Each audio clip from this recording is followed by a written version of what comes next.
Hello and welcome back to the Goat Cave podcast. Today, episode 101, and I'm very stoked to be sitting down with Clayton Foxall of Backpedaling Bike Shop in Guelph, very local shop to me. And Clayton, man, this has been something I've wanted to do for a long time, so thank you for coming on. I really appreciate it. I constantly get guest requests from you, from local people, and then just other people who have heard about your bike collection and everything that you've been able to acquire over the years, which is really, really cool, man. But yeah, how are you doing today? Awesome, dude. Yeah, totally awesome. And thanks for the opportunity. This is really cool. Of course, man. This has been one that has been kind of a long time coming, too. Like, we've been talking about it for quite a while, so I'm stoked to finally make it happen, Cheers to episode 101. Well. I heard that was your racing number. It was when I raced BMX back in Edmonton, Alberta, at the Free Flight BMX Raceway. Damn, that's pretty wild, man. Mm-hmm. How did you get into BMX racing? And were you into racing before freestyle?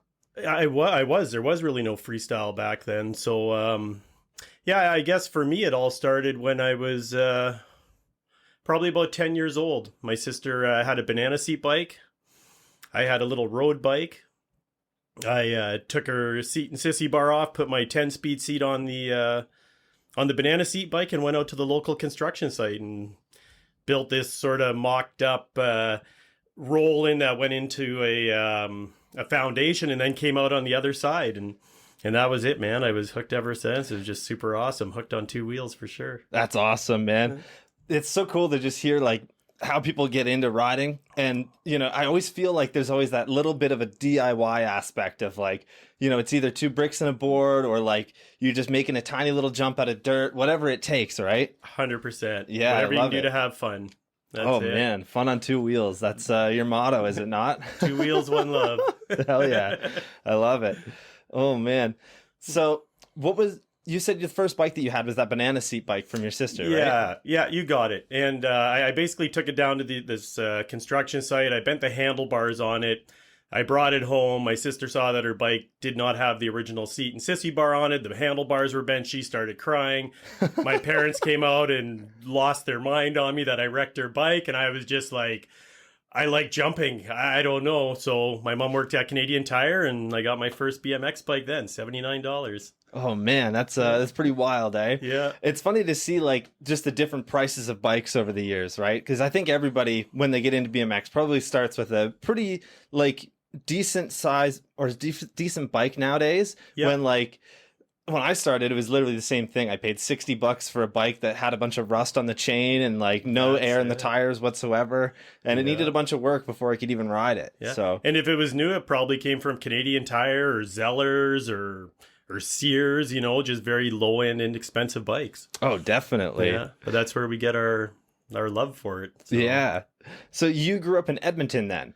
I grew up all around, actually. Born in Burnaby, BC. Right.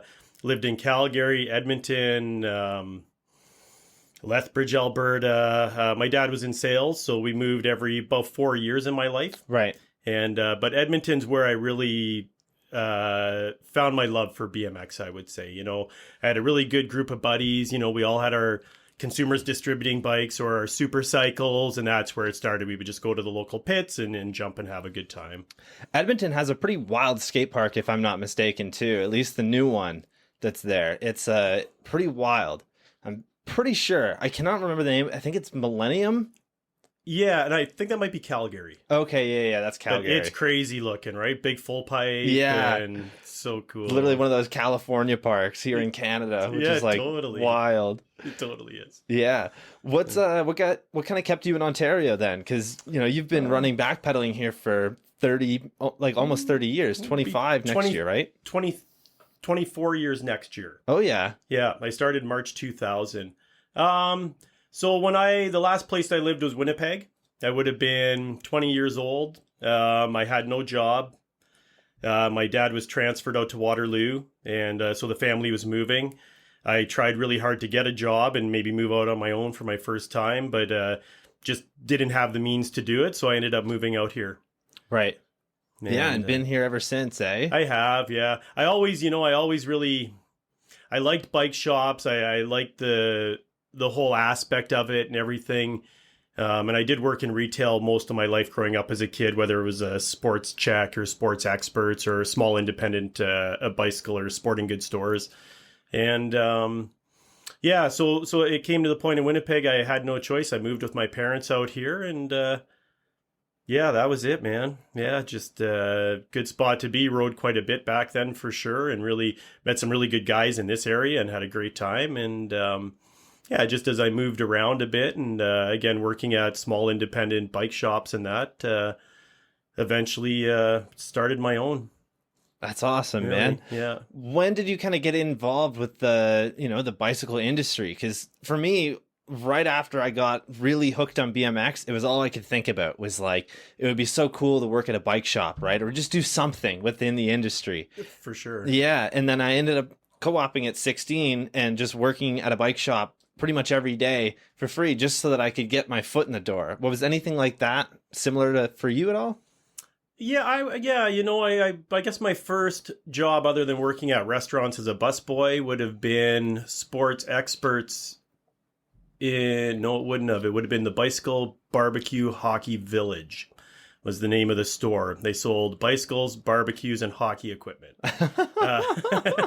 It was a very interesting place to work.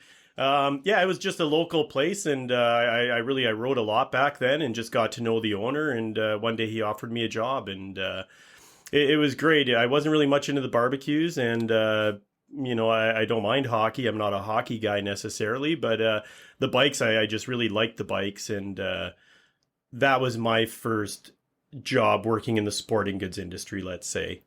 Nice. That's awesome. Yeah. Yeah, so a couple minutes ago before the show, we were talking, just a little bit about backpedaling and kind of how it started. And I had no idea that backpedaling started with basically $300. That's it. Yeah, that's pretty wild, man. Right. I got to hear how this all started, right? Because as you said, 23 years later. Right. Yeah, it's amazing. It's been a ride. Wild. Yeah, I'm so happy. So I worked at a small shop in Guelph called Bits and Bikes. And basically how this all came about is I worked there full time. I had a customer come in one day and bought a new bike. And he asked me if we take trade-ins. I went to my boss, Chris, at the time, and I was like, hey, Chris, do we take trade-ins? He's like, what do you mean? I was like, well, the guy has his old bike. He's buying a new one, and he just wants to trade it in towards the new bike. And Chris at the time was like, no, we don't do trade-ins. So I went back out and I told the fella, I was like, yeah, sorry, we don't do trade-ins. And he's like, man, I'm not looking a lot for my bike. Like, if you gave me $20 towards this, I just want the room in the garage. So I went back to my boss and I said, hey, Chris, the guy only wants $20 for his bike. Can I throw $20 towards his bike then? And I can fix this one up and sell it in the penny saver? Which, if anyone knows what the penny saver is, it's before a lot of people's time, but it was a buy and sell newspaper. So instead of Kijijis and Facebook Marketplace, it was a local newspaper that was delivered to your house once a week, I would guess. So Chris said, sure. So basically I started a trade-in program at a store. So I gave the guy $20. I took that bike home that night. Always had my own tools, always worked on my own bikes. I went over the bike, tuned it up, fixed it up, put it in the penny saver for sale. And sure enough, that week I sold the bike for $150. Wow. That's pretty wild. So it was. Did you immediately just take that $150 and try and see if there was any way that you could, put it forward towards other bikes? Yes. So what I started doing Saturday mornings before work, I worked at 10 o'clock, I believe the store opened. So I would get up at 6 in the morning and I would go to garage sales. And I would garage sale from 6 in the morning till about 9:30. I would take the bikes. I had a little pickup truck. I would take those bikes. I would stuff them in my apartment. I would ride my bike to work. Actually, I'd hop on my bike, go to work. And then after work, I would fix up bikes and put them in the penny saver. Wild, man. That's Right. that's so cool. It's such an interesting concept on how it starts, right? And Right. Because there was really no used bike market back then, or it wasn't a thing that a lot of people did. But I was always, didn't have a ton of money and I always wanted the nice stuff. So I would buy used parts off of, some of the older guys that had nicer stuff. And that's how I would get stuff. And I was like, wow, what a great opportunity to give people a nicer bike for a lesser price. Definitely. So that's really how it worked out. there's so many awesome concepts that just come from that, right? Like the first one that I think of, because Taylor hounds me about it constantly, is recycling. Like 100%. such a great way of doing that. And then on top of that too, like a bicycle is something I think everybody should have access to, because it's just, as somebody who cares so much about BMX, and then on top of that, just cycling in general, Right? it's such an important aspect of my life. And I feel like having that is like your first step of freedom. It totally is. I would totally agree. Think of the first time you ever rode a bike down the road and the wind's going through your hair and you just felt so awesome, like it was just such an amazing feeling. And I think that's really what gets everybody hooked, Definitely. It's that first feeling. Yeah, it's pretty wild, right? Like, obviously, you must have done that for quite a while. And then did you end up eventually getting the store that you had now? Yeah, so I worked for Chris for probably just over a year. I started off by selling that first bike, and then bikes were really cheap at garage sales back then. I haven't garage saled in a long time now, so I don't know what the prices are now, but back then I'd always buy them for 10, 15, 20 bucks. People just really wanted them gone because it took up so much space in their garage. So yeah, it got to the point that, I sold that first bike, and then the second week I sold 3 bikes. And then I just got to a point where I was making, $300 a week working for this dude, but I was making $500 a week selling bikes that I was fixing up. So that was sort of the turning point after about a year of working for him, still doing trade-ins, still garage selling. And then I asked him, because he had some extra spot in his building of the business. And I said, hey, do you want to go partners and we can start a small used bike store in the back alley part of your business? And he didn't want to. He's like, no, I want nothing to do with used bikes. If you want to do something like that, I'll help you out and get you started. That's awesome that he, kind of gave you that like freedom to go on your own, 100%. So I looked around and I did find actually my friend found the location, and yeah, I needed first and last month's rent, which might have been, I don't totally remember, but probably it was like paying like $350 a month maybe for rent, or $500 a month. So I scrounged up a little bit of money there through friends, and then lucky to have good friends that believed in the idea I had, and they saw how it was starting to pick up a bit of momentum. So we moved into this little spot. I already had probably 20 or 30 bikes of my own, just old banana seat bikes, old CCM bikes, a couple old BMX bikes, just stuff that I found along the way that I didn't want to sell. I was like, oh, this stuff's kind of cool. That as much as a bicycle, it's also sort of a form of art, just all the different styles and genres of bikes. So, and then I had my own tools, of course, and I had about $300, and that was it, man. Moved into the building and started just with used bikes. So I would go to the dumps, and they would allow me to take them back then. They don't anymore, but I would go, fill up my little truck with used bikes. I'd still do my garage sailing every Saturday morning. It even got to a point I would have a friend open my store for me in the morning while I was out garage sailing, because it kind of cut into when the store opened versus when I'd be done garage sailing, because I'd come home with 20 or 30 bikes in the back of my truck. So, right.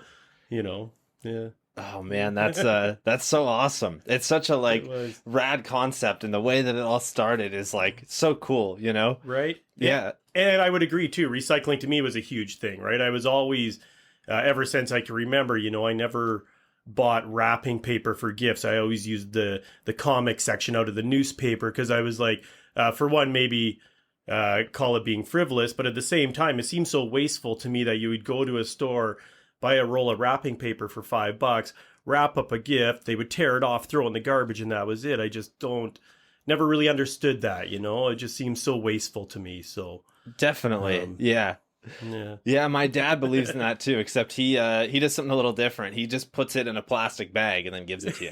Well, yeah, that works too.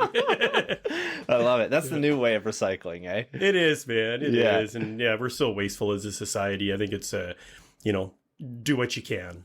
Yeah, exactly. That's it. It's funny, literally, like on your way in, you must have seen the like 6 or 7 recycling bins that we have out there, where it's all sorted, like separated and everything, because Taylor wants to make it as easy as possible for, the recycling guy, which is like awesome, right? They're going to sort it, but like makes it way easier for everybody. So. 100%. Yeah. It just, what? I think when you do those little steps, it helps the whole process, it makes everything just better. Definitely. Yeah.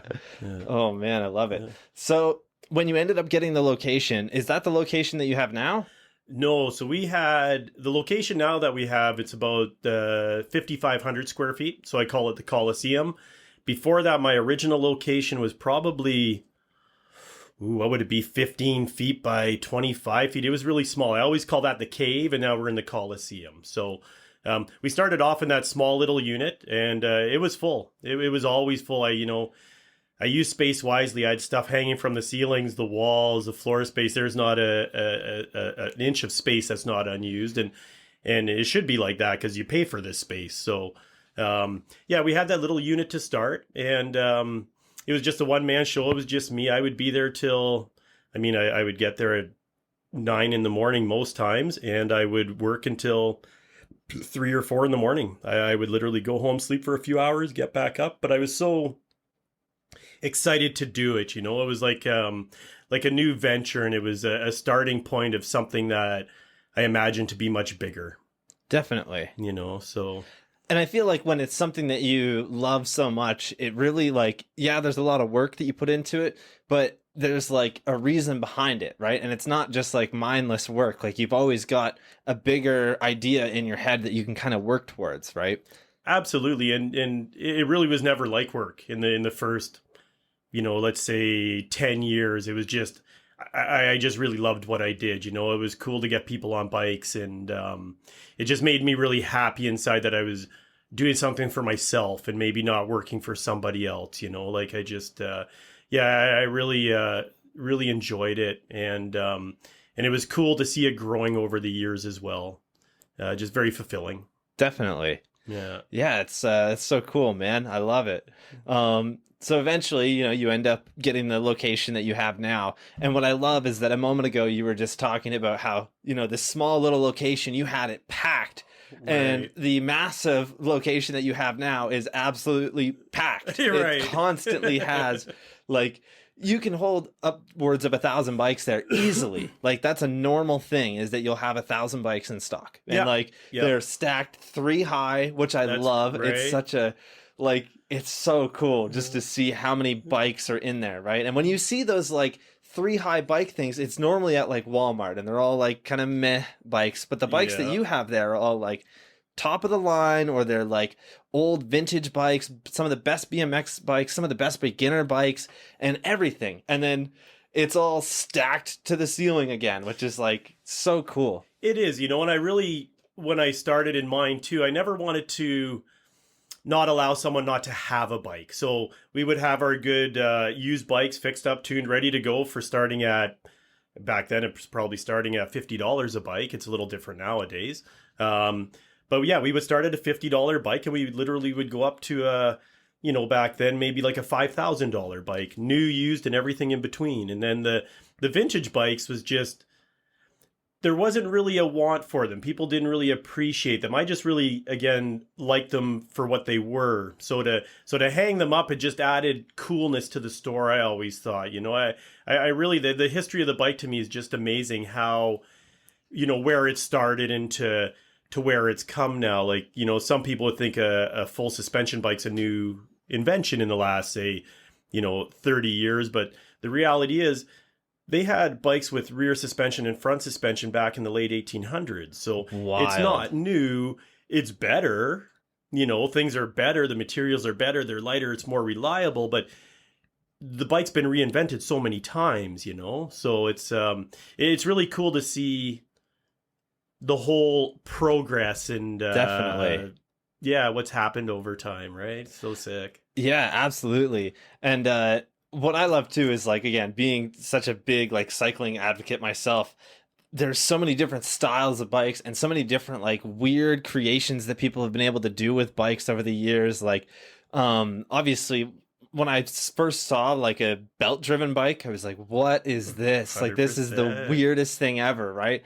And then there's drivetrain bikes where it's literally, it's the hardest thing to even explain, but it's a gear and then another gear, and it just there's a spinning axle in your rear triangle. Totally, yeah. Be like a shaft drive bike. Yeah. So your front sprocket in the front's enclosed in a housing, and then your rear axle goes down, or your drive shaft essentially goes down to the back wheel, which has a housing as well, and 2, I think they're called worm gears in there. Really cool. I just actually found a shaft-driven Columbia bike from, I think it was 1899. The first one I've ever had in my whole career. I've seen them Wild. before, but Yeah. yeah, just so cool to have one, and to see the engineering behind it and everything is just phenomenal. Definitely, Yeah. yeah. It's really interesting, right? All bikes have uses, like like the shaft drive bikes. The use for them is supposed to be in like dry or sorry, muddy conditions, right? Right. Yeah, it's Yeah, totally enclosed. No maintenance essentially. I mean, you'd put oil in time to time, but really, it's a totally clean drivetrain 100% of the time. right. Yeah, so what are some of the coolest concepts you've come across when it comes to bikes? Because being a collector and being in the industry for this long, you've seen so many. Yeah, and you know what's really funny too? You always see something you haven't seen before. I'm still all the time totally blown away when I see things I haven't seen, right? Wild. So, and it happens more often than you would think, just when you think I've never claimed to know everything because I don't. And I'm always willing to learn and just to find new things I find really exciting. And it just, yeah, it just gives you more of a want to look for more and find cool things. And even last couple of years ago, I found these before studded tires were around. There was a kind of like a chain almost that you'd put around your tire and attach, and that would have little spikes on it to allow you to ride in the winter. It's like I had never ever seen those before, and when I had them in the store, or maybe I posted them on Instagram, I had a few guys say, "Hey, I had those in the '70s," and I was like, "I've never seen these. I thought that stuff was like from the early 1900s, So Wild. yeah, it's again just there's so much cool stuff out there, and it's just so neat to see something you haven't seen. Definitely. Yeah, it's so cool just how much there is when it comes to bikes. And So much. this is something I meant to ask earlier, but I feel like our first bike always has some weird sentimental value to us. And for me, for BMX, like I have frames that I've had to give back because, for warranty issues and whatnot. Yep. And it's always like so hard to give them back, and I get it. Like it's got that weird sentimental value, but I have always wanted to try and find like the first bike that I've ever rode or the first like BMX bike I ever had again. And I always feel so dumb for getting rid of it. Have you been able to accomplish that? Have you been able to find like a bike that you have once had before that you were so upset about selling? 100%. Nice. Yeah. It's interesting, all the like my small little BMX collection, which really nowadays consists of probably about 16 BMX bikes. There was a lot more at one point, but I've slowly they take up space. Yeah. Some don't have, they're cool, but they don't have a meaning behind them to me. So my old school 80s BMX collection would be, 16 bikes that I had or some of my good friends had. Because those bring me good feelings. I remember those days just like it was yesterday. Definitely. I have to ask, what was the first BMX bike you had? Do you remember? It was a Diamondback, and I don't know what year it was. I don't know anything about it other than it was silver and it had orange on the head tube or the rear triangle. I cannot remember like exactly, but that bike I bought for like $60, and it was just Amazing. When I first got that bike, I was so excited and I rode it constantly. And then I got a red Diamondback bike a couple months later that was literally the same geometry. Everything was like the exact same other than it was red and black, and it was brand new instead of being used. And I cannot remember what I did with that other one. I think I sold it to a friend of mine, and it must have made its way. I don't know where it is now, but I wish I Hopefully could someone's find... enjoying it. Exactly, right? It was like 12 years ago, so you never know, but it would be so cool to see somebody still riding it, Right. You need to find me a picture of that bike, and I'll see if I can find one. Definitely, I definitely will. Yeah, it would be cool to get my hands on that again. So cool. Yeah. So my little BMX collection really, like I said, consists of, kind of my first good BMX bike before my super cycle days, right? Right. So when I had my first super cycle, that was my first BMX, and my mom worked at Canadian Tire at the time and in the sporting goods section, so that's why we got the bike at Canadian Tire. I broke that frame after a month. Canadian Tire is in small town Fort Saskatchewan, Alberta. Canadian Tire gave me a new one. Nice. I broke that one. But by that point, though, I had switched all my red parts with a kid down my street for his blue parts off his Rally Blue Max. So I broke my third one, we took it back to Canadian Tire. The owner's small town, so everyone knows each other. The owner looks at my mom and says, you need to get him a bike from a bike shop. Ours just aren't holding up for him. So he gave my mom a full refund. And he said, okay, we'll just, throw the bike in the back room. And I was kind of devastated because those blue parts to me, I mean, I went from red steel bars to blue aluminum bars and, the blue seat. And I was just like, what about my parts? And I remember him saying, well, you take off whatever you want on that bike and you can keep it. And I remember taking all the parts off. And it's so funny because there wasn't much left after I took all the parts off it, and a really good fella there. And he gave me my first job. He says, you obviously know what you're doing with a wrench. He's like, I have the auto mechanics assembling our bikes, and you've pointed out to me before mistakes that they have done where they had forks on backwards and stuff like that. So, I don't know how old I would have been, maybe 13 or something. So he gave me a job assembling bikes. And after school, I'd walk from school to Canadian Tire and I would assemble bikes. And then when my mom was off, I'd hop in the car and we'd go home. And I remember going to that bike store too and getting my first bike because, I had seen some magazines at this point, and Kuwahara was a big name back then. And I was like, oh, the factory Kuwahara, just like E.T., the movie E.T. I was like, I want a factory Kuwahara. And I remember going to the bike shop with my mom in the small town, and they had Kuwahara, and the factory Kuwahara was just out of my parents' price range. My mom was like, we can't afford that. And then they had the Apollo Kuwahara, which was the cheaper version. It wasn't chromoly, it was steel. It had steel parts, not aluminum parts. And I think that bike was about $250 maybe, and it was still, coming from a $60 Canadian Tire bike. My mom asked me, she's like, well, if you want us to buy this bike, you need to pay for half. So you need to get a job. So I agreed to that. And I got a job delivering the Edmonton Sun. And it was during the winter now. And if you know anything about Edmonton in the winter, it's cold, dude. It's like, minus 40 sort of cold. And the newspaper had to be to people's houses before, I think it was 6 or 7 a.m. So I would literally get up at 4 a.m. I don't remember how many people were on my route, but I had a good sized bag of papers, and I'd go and deliver these papers, just to get this bike. And, I got the bike and I paid my parents half back. And I'll tell you, the last payment I paid them, I quit delivering papers that day. That's I was awesome. Done with that, man. That was too hard.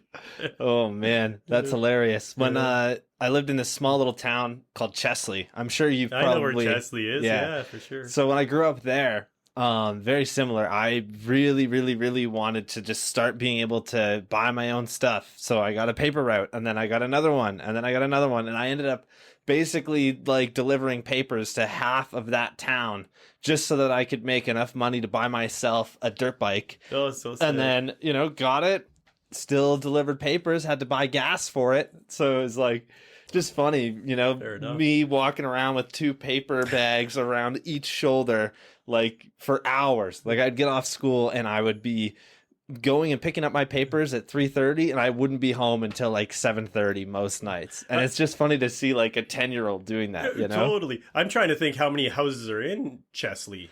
It was the route that I had was legitimately half of the town. Like I would have to walk to the center of town, pick up my papers, walk all the way through like the center of town, and then I would be going out towards Hanover, like literally to the edge of town, and then walking back to the center where we lived. You fair. Yeah, good exercise.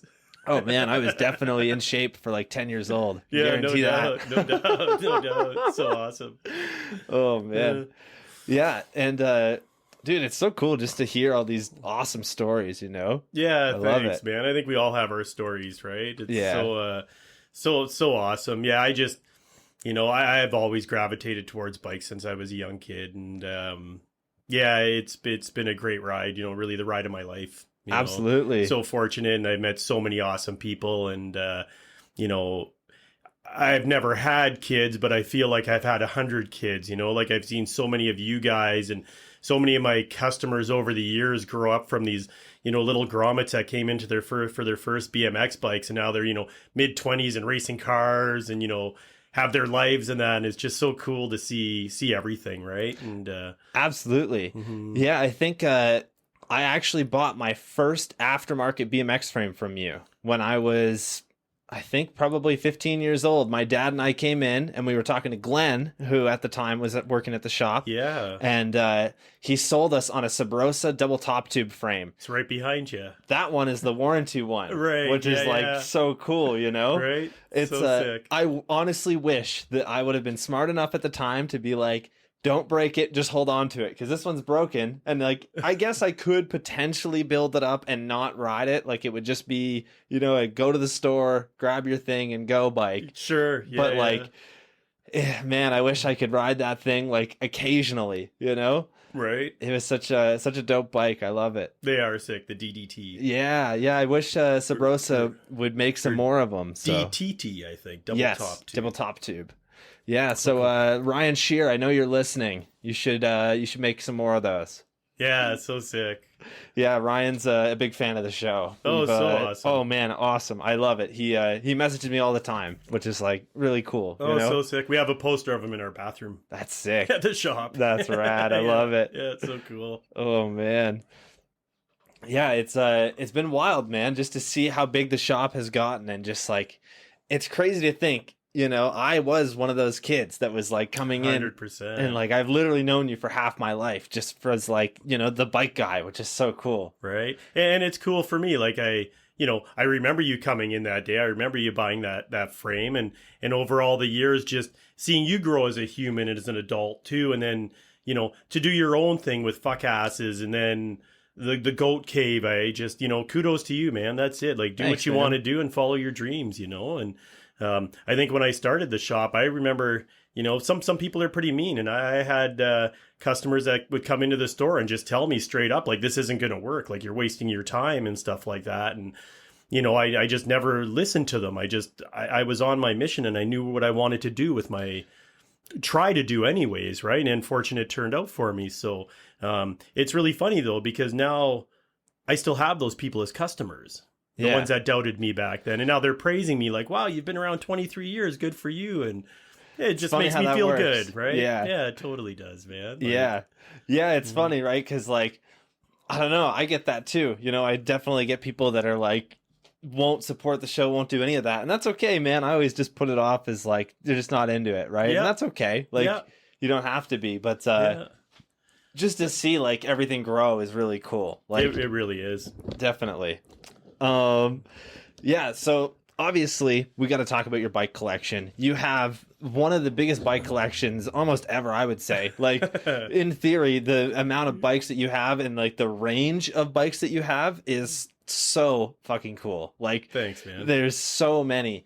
You've had a couple of articles written about you as well with your bike collection.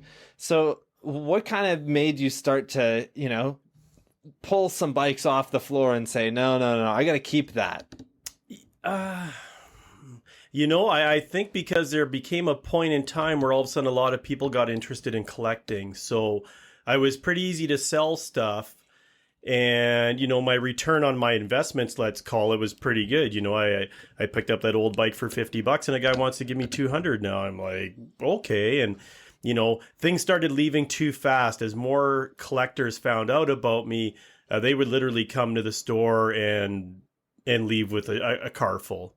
And, you know, but I had to sell too. I mean, they take up a lot of space, and that's how I can move forward in life, is by selling some stuff. Do I regret things I've sold in the past? Absolutely, you know. And I was always like, I'll be able to get that bike another time, but times have changed, and now that bike sells for $5,000, and it's like, well, I don't really have $5,000 to drop on a bike like that, you know, especially when it sold for 500 10 years prior. So,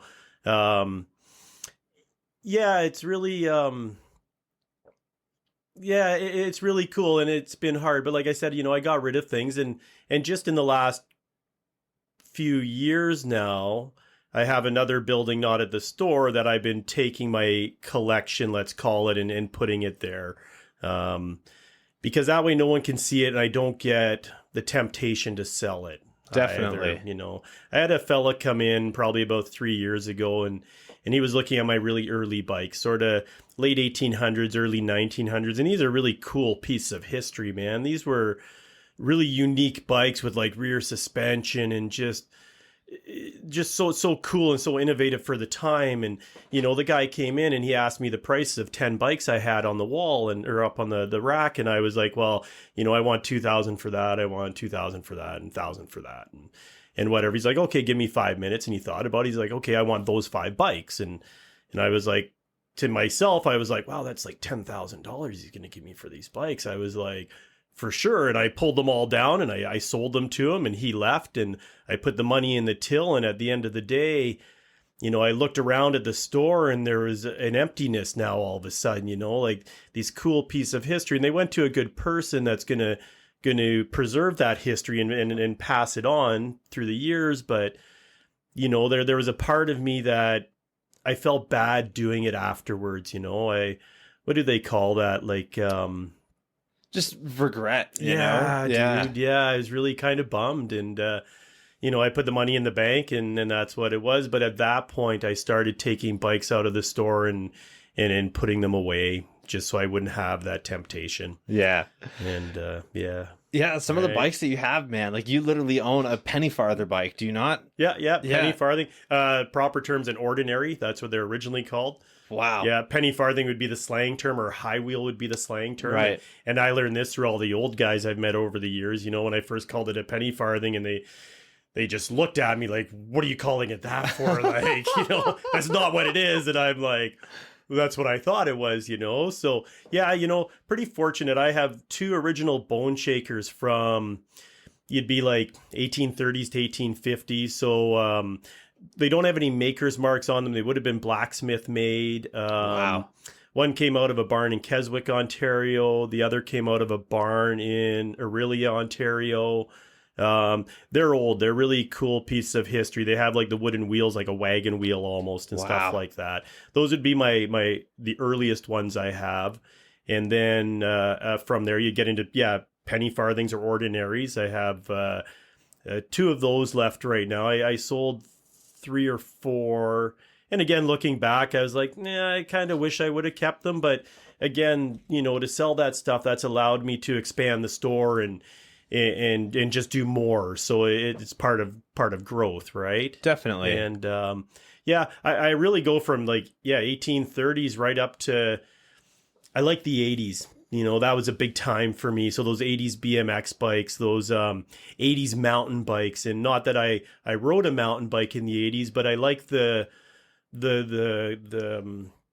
how they shared parts. So there was Araya rims back in the 80s for your BMX bikes. Those were the really good race rims, Araya 7X. Well, they made a 26-inch wheeled or 26-inch Araya 7X rim too on mountain bikes. So, same with like the SR stems and Cook's Brothers cranks and all that. So, my newest, that's not really, I was going to say the newest bikes I have are the 80s, but that's not true because I have some early 2000 bikes from Nerve Bikes as well. Nice. They came out with custom cruisers. They were very modeled after the hot rods and stuff like that, the paints, the customs and that. So I really love it. Yeah, I've held on to 5 of those bikes for a long time too, because they're rad, man. I just love them. I love the cruiser bike lifestyle. Melissa and I and friends often go down to Wasaga Beach and, with a small little backpack and a few beverages and stuff like that, just cruise around the beach, hang out. And it's like, love it. Yeah, it's just good fun, right? It's like keeps you healthy and, it's awesome, dude. Definitely. Yeah. I'm a little surprised that you haven't kept any of the Sunday Aaron Ross bikes, because you had quite a few of those in the store. And there's a dude that I follow online. You've definitely heard of him, Clay Dog's Bikes on Instagram. Yeah, he has probably the biggest new school modern BMX collection. And all the colors, right? All the colors, all the parts. Sick. What I love about his collection is that he literally has what Sunday would sell out of the box, right? They're like orange soda. Yep. And then he has the Aaron Ross version of it where it's all the aftermarket parts built up to be that bike. And you can tell the difference between the two of them right away. So sick. But dude, it's so cool just to see how many of those things that he has. He has the Twitter bike, which is a one of one, the Sunday Aaron Ross Twitter bike. Oh, I didn't even know about that one. Yeah, it's literally so sick. It's a one of one. It's one bike that is all white with blue components on it. Okay. And it's literally, there's only one of them. I don't know how he got his hands on it, but that is so cool. And then he's got, a bunch of like Sunday prototype stuff as well. Was BMX one of those things that like you really kind of collect your era? Yeah, I think because you know what, for me, those were like the best times of my life, Definitely. So the memories I have with the 80s BMX bikes, it means so much to me, so to be able to, I'll just look at one of my bikes and I can remember with my buddy hanging out that day at somebody's ramp or cruising around. Like I just, it brings me back to a really happy place, The Sunday stuff, it was a big seller for our store. We sold a ton of Sundays, and those Aaron Ross Pros, I mean, every one that came out, I think, did they start with the orange soda, then it went to the grape soda, then the watermelon. I think the orange soda and the grape soda were like some of the later ones. Like some of the early ones that he had were like bright yellow with like the blue rims, and then he had the picnic bike and the watermelon bike, and then the orange one after, and then they did like a blue and red one. The Vapor, I think it was called. Yeah, they were super cool bikes. I actually had a customer from Woodbridge at the time who would bring his kid down every time there was a new model. He'd bring his kid down, he'd buy him one to ride, and he'd buy one in the box. Wow. I always wondered what happened to that guy in those bikes, because someone in Woodbridge has one of every single one. That's so wild. Right. And when we had the Sunday team at the shop for that demo they did that day, I remember the dad came down, and at that time, it might have been the Vapor bike that we were selling. So he bought one for his kid to ride, and then he bought one in the box. And I remember he had Aaron Ross sign the box maybe or something. Yeah, it was so cool. I do have one Sunday bike in my collection, though. Nice. I do have one of the really early, I would be version 1 of the... I'm trying to think if it had that anti-wave down tube. I don't think so. I think it was pre that. I think it was just round tubing. Right. Came in metallic green, metallic burgundy, and maybe it came in one other color as well. I have the metallic burgundy one, still all built up and stuff. Oh, man, that's wild. I got it from a good friend that it was his bike. And yeah. That's really cool, man. I'll have to let Jim know. I've talked to Jim quite a bit, and I would love to have him actually come here. He's not that far, right? It's only Buffalo. Totally. So, yeah. If I ever manage to get him here, we'll definitely have to set something up. I think that would be really cool. That would be so cool. Yeah. Super nice guy. Definitely. Yeah. One of the nicest. And it's so cool just to see everything that he's been doing. Recently, he literally was like out on the 24-inch trying flares at Woodward. I saw that. It was so amazing, right? Yeah. And so innovative, and brought so much new riding to the sport in his time. And I think he had a lot of input. I think he was like the main kind of guy behind Sunday in a sense. And definitely. And really had a lot of input and really brought things forward and involved the sport. Yeah. Like he was big into the grinds, like the crank grinds and pedal grinds. The grind master. Yeah, dude. Yeah. I saw that though on the newest video of him trying those flares at Woodward. It was so cool. Yeah. So I awesome. love to see it. Like, I honestly, when I had him on the show, I wasn't too sure how often he really rode anymore. And like, obviously if he's trying flares, it's still quite a bit. And to see him like still on a Model C, like on the 24-inch is so rad. One of the things that I love that he did was the downside hand plants. That trick is just the most mind-blowing BMX trick of all time. And my buddy Jeff can do them. And then, like, the list is short. It's like 5 names of people that can actually do that trick. But Jim probably has the best one of all time, where it's at Texas Toast and he does it right on the coping. Like, I remember that. It was on like that quarter pipe, wasn't it? Like, looked like an 8-foot quarter pipe or something. It was fairly steep and stuff. On a 24-inch with his hand grabbing the coping, like thumb on top, hand on the bottom, Amazing. Like fully upside down. Like most of the time you see it and dudes are just like, they're on a vert wall, or they're somewhere where like you can just kind of stick your hand and hopefully make it. Sure. He literally is grabbing the coping. I'm like, that is the craziest thing ever. Right. I speaking of that trick, I think at the Metro Jam one year, I think Sean Swain did that over the spine. And I remember the whole crowd just like, it was crazy, man. Like just blow the roof off the place. He did rad. The 360 version over the spine, which is like the most... Was that what it was? Yeah, dude, okay. Yeah.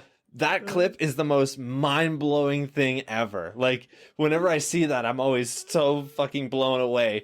And what I love about Sean Swain is that he's the most underrated dude, but he's like one of the best. Like he honestly should be at the top of the top 1% BMX riders just because of how fucking good this dude is. And so unique. Everything he does is so out of the box, and like thinking outside of the box is so cool, right? Yeah. Like, yeah, super awesome. Dude, so rad. You have quite a history with the Foo dudes, do you not?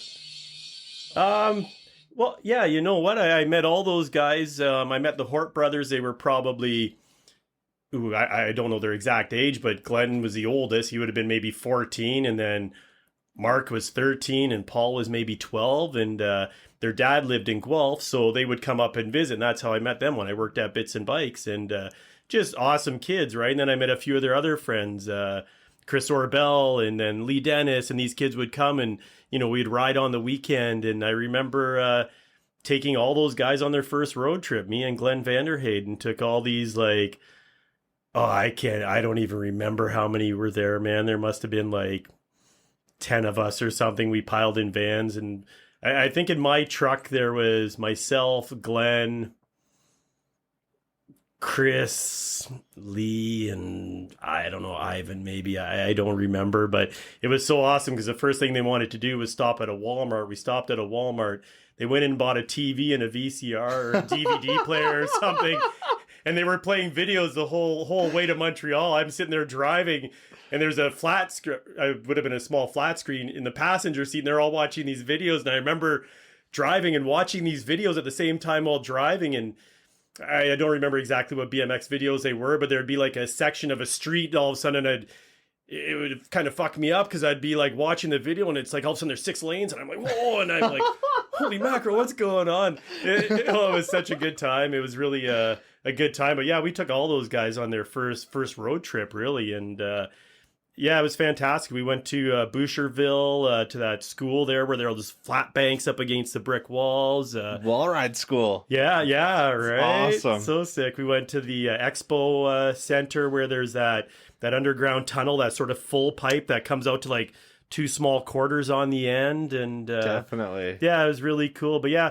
you know what? Just knew all those guys since they were really young, and they're all super cool kids. And yeah, and then, you know, everyone grows up and gets older, and yeah, still keep in touch with most of them quite often. And yeah, again, you know what, just cool to see everyone what they're doing, because as I grew up from being a young kid, you know, moving every 4 years, I had so many friends. You know, I knew this group of people for 4 years, and I move and I know this group of people for 4 years. So all my early childhood friends, a lot of them, I don't know what they ever ended up doing, you know, because as a dude, you never really kept in touch with many people, you know. Girls tend to write letters and stuff and keep in touch, but you just never did. So for me, you know, finally moving to Ontario and, you know, like yourself, meeting you as a young man and watching you grow up and meeting all the BMXFU guys and seeing what they did and watch them grow up.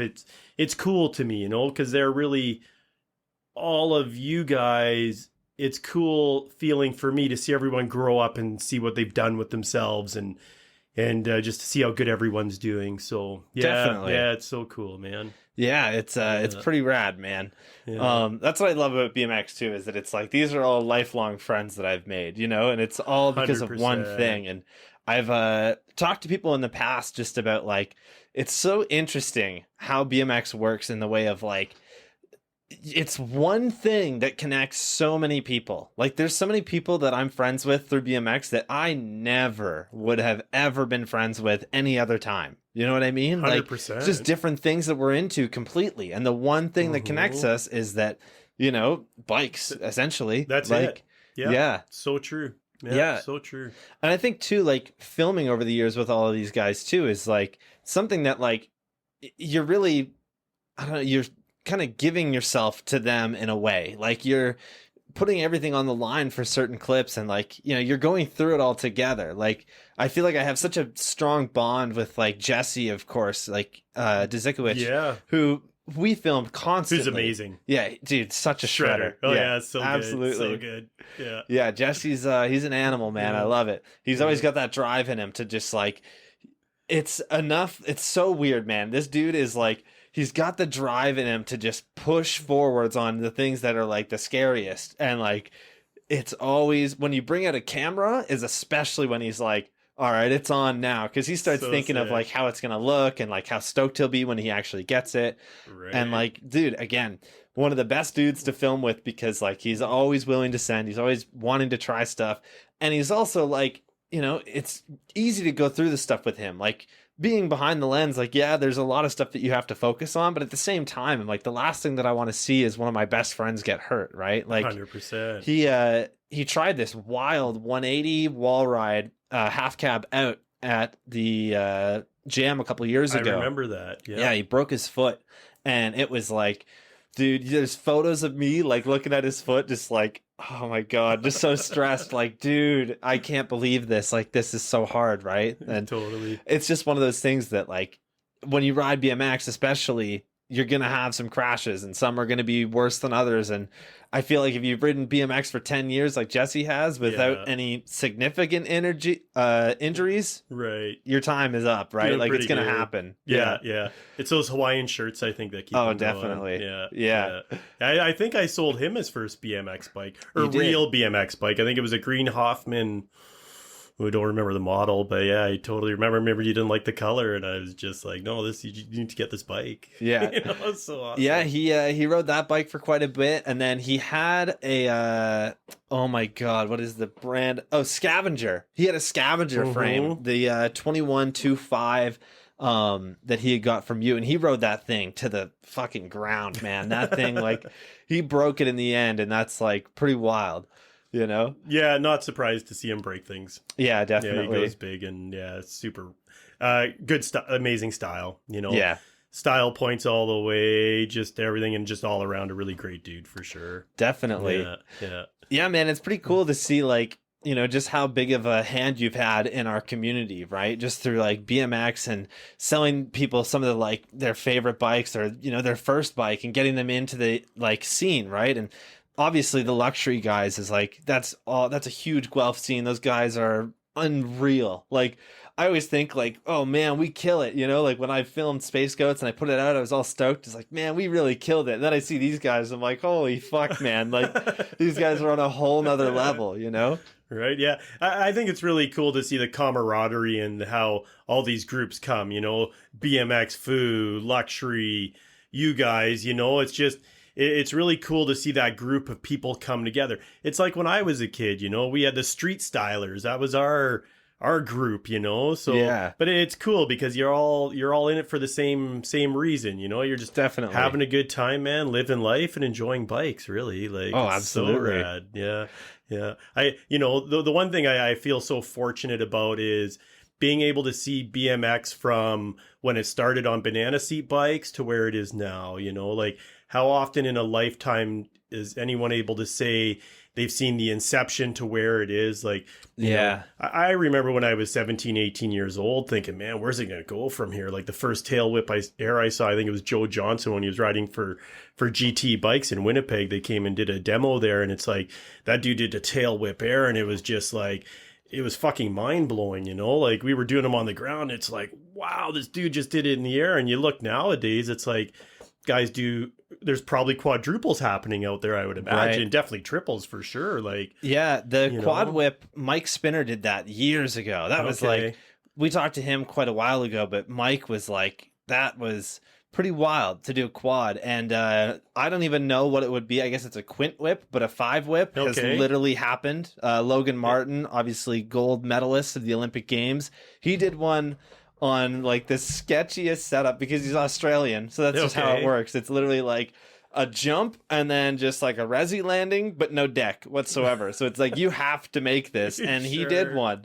And like, of course, just post the clip on Instagram. That's like the wildest thing, right? It's like you just landed a world's first, and the first thing that you do is like, yeah, I'll throw it up on Instagram. It's so crazy. Yeah. So crazy. Yeah. Yeah. Just to see where the sport's gone. It's I remember seeing the first curb endo when I was a kid and was just like, so when I raced at the Free Flight BMX Raceway, and I remember the pros at our track, the Norco team, they went to California, came back with the first Norco freestyle bikes. They had like a standing platform on the top. They had little standing platforms on the rear. They had little pegs on the forks. And I just remember when those dudes came back, and I saw the one dude do a curb endo, and I was just like, whoa, and you look at where it started, you know, and that was the last year I raced. I was like, I don't want to race anymore, man. I want to freestyle. It's so cool. And, Yeah. you know, just being able to be creative and, yeah, just really be creative, I guess. And, you know, there was a lot of showmanship back then too in that. So,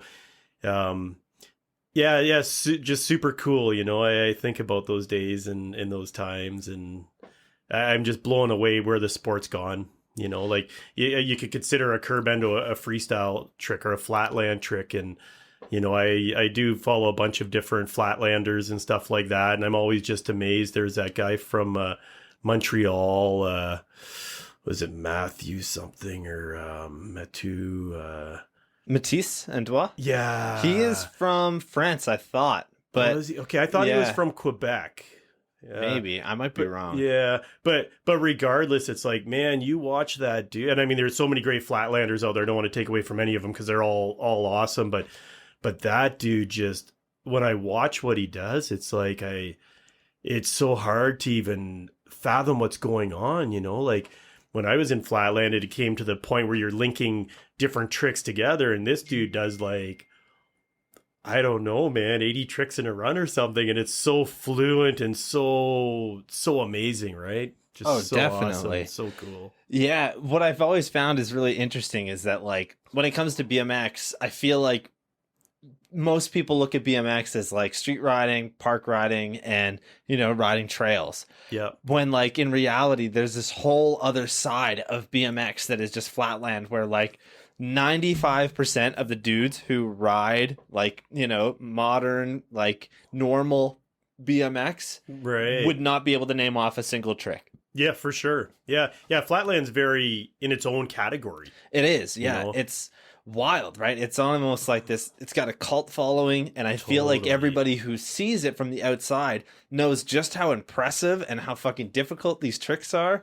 But like, it's to the point on where I've honestly really considered trying to get into flatland and getting like a flatland specific bike just to, you know, make the journey easier, because I honestly feel like you have to do it every day for like 2 to 3 years just to get somewhere where it's like, okay, I'm not terrible at this. Like, it's so hard, and like just the journey, and you got to be so passionate about it, and the too. dedication. Yeah. Like, you really, that's your life. Definitely. You sit in an underground garage somewhere by yourself and just ride pop a headphone in and just go. Yeah, it's so sick. Yeah, it's pretty wild, man. It's such a unique part of BMX, I think. It Same really with racing too. Like, I feel like there's almost this weird split with racing where, like, I don't know, people are just, most race people aren't really into freestyle. Like, there's a dude that I know named Mav who I don't know if you've met Mav, but he works in you know, he works on the Milton track, and he rides freestyle as well. But like, it's cool to see kind of that, like, two sides of things, right? Or I guess 3 sides, really. Yeah. But racing's very much a very competitive sport. Yeah. A lot of a lot of training going on. Very and not that street riding is not athletic either, because it is, but it's different. You know, the racers all seem to, you know, they work out, they eat proper, they're so passionate about it. And I'm not sure if you've ever been out to the Milton BMX track to watch, but dude, it's awesome. And I mean, those guys fly, and when they double up some of those jumps, they're so huge. You'll roll through the track, and it's just it's hard to imagine how they get that speed and that distance and so smooth, and it's cool. Melissa and I get out there the odd time to practice nights and stuff like that, and just ride around just for good cardio and that. And it's like, man, you get whooped by these young little kids that are just shredders, you know. And some of those like early teenagers, like, I'm not even sure, they might be 14, 15, 16, but so fast and so dialed. And it's really cool. It's a great scene, the BMX racing. I really, just a great family sport. And definitely. And the attitudes out there are amazing, and everyone's just so helpful with each other. And I know Melissa just signed up for the ladies clinic again out there, and it's funny because she's the oldest lady that shows up. You know, it's her and a bunch of little, you know, 10 and 12-year-old girls, you know, and they're getting instructed. And Melissa's, you know, I shouldn't say her age, she wouldn't be happy with it, but, you know, she's an older woman, right? And, it's just so awesome to see, and yeah, it's so cool. I enjoy the racing. It's cool, man. Yeah, it's really cool. I think modern park riding kind of compares to like the training and whatnot. Like when you look at Logan Martin and those other Olympic dudes, or even like some of the dudes who are really in it, right? The guys who want to go to the Olympics, the training is so close. Like it must. I honestly think having like a racing coach might even help in a way of like, keeping you on track, or like look at how racing is done and how they like do everything outside of the actual riding, and just like kind of mirror that in a way. 100%. Yeah. I'm curious how that would work out. Yeah. No doubt. Yeah, you're right. And there is that different level of freestyle or whatever you want to categorize it as, Definitely. There's definitely big athletes and big training going on for sure. Absolutely. So cool. I just like bikes. Oh man. It's so awesome. Yeah. Yeah, your love of bikes is like none other. I love it. It's so cool just to see like everything that you've done. Yeah, thanks, buddy. Yeah, going back on that Aaron Ross and the Sunday team coming in, that was such a cool event for me. And like at the time, I had just like gotten really into riding. I had my Sabrosa frame that I really loved. And I remember my dad, like I told him all about how Aaron Ross was coming, and my dad's always been so supportive, man. Like everything that I've always done, awesome. He's always right there behind me, right? He's always trying to like help out somehow. Amazing. And right away, he was like, "Cool, I'll cancel some clients and we'll go." Amazing. And like there we are, met Aaron Ross. I have a cult hat that I had him sign, which I thought was hilarious. He saw it, he was like, "Oh yeah, I'll sign your cult hat," and then he wrote Sunday after it, which I thought was hilarious. So awesome. But yeah, I have that somewhere. I think it's hidden away in a box. But later that day, we're out riding Mount Trashmore Skate Park, and Aaron Ross and the rest of the Sunday team show up. So cool. Which is like, dude, some of the biggest pros in the world, literally the biggest pro in the world at the time, is there at your skate park. Right. And I always thought that was so interesting. But I got to know, man, how did you set up that demo? How did that come along? I mean, yeah, it was really cool. And for myself even too, I was, somewhat starstruck. I mean, it was so amazing to have all these amazing riders there. I mean, there was Aaron Ross, Eric Lichtenberger. Yeah, there was just drawing a blank now, but there were so many awesome dudes there, man. It was literally like the entire really cool. Sunday team in I think 2013 or 2013 or 2014. Yeah, totally. Yeah, it was really awesome. Some awesome riders and great time. Really awesome human beings too. And that was all due to rider distribution. They were the ones that brought them in, and I was just one of the lucky shops that got to have them at my store. I was so honored, man. It was cool. Jim was there, and he was the one that drove the van up. And yeah, it was so cool. So cool. It's funny. I'm trying to think of all their names right now, and I just can't. I can picture them all in my head. I just can't remember everyone's name. Oh, definitely. It was so cool. Yeah, it was a really awesome experience. And yeah, shout out to Ryder for setting that up. That's pretty rad, man. It was, yeah. I remember when Ryder brought the Primo team to this area too. And that was a really awesome time. We did a trail jam out at Cox Construction there, and it was cool. I mean, Dakota Roach was there, Nathan Williams. Again, there was...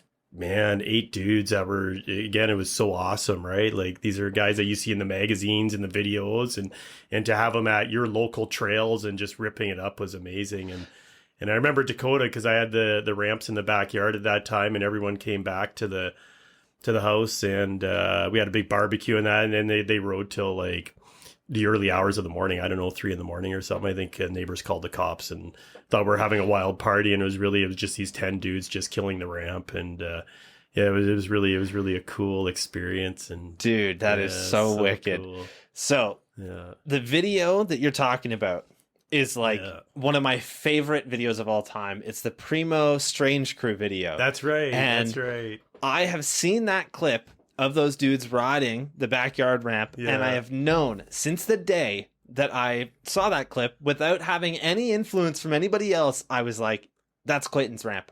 I've never seen your ramp. I didn't know you had one. I just knew in the back of my head, I'm like, this backyard ramp has to be like your It was ramp. so cool. Dude, that is so cool. And not only like, some of the best dudes at the time, literally the best dudes on bikes right now showed up to ride your backyard ramp. Literally Dakota Right. Roche, Nathan Williams, Corey Martinez, Tony That's Nyer, right. Yeah, you got John it. Heaton. Yeah, Like, you got it, man. Yeah. It was so cool. there's so many clips from that video that are filmed in Kitchener, and it's just wild to see. Like the ender in that like short mix section. Yeah.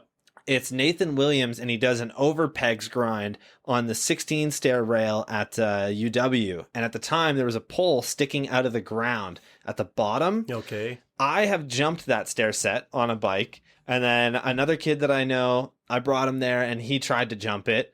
And I don't know how many other people have ever touched that spot because it's so gnarly. And like at the time, that would have been like an unbelievable thing. And even today is like overpegs on that makes zero sense. I cannot believe that he did that.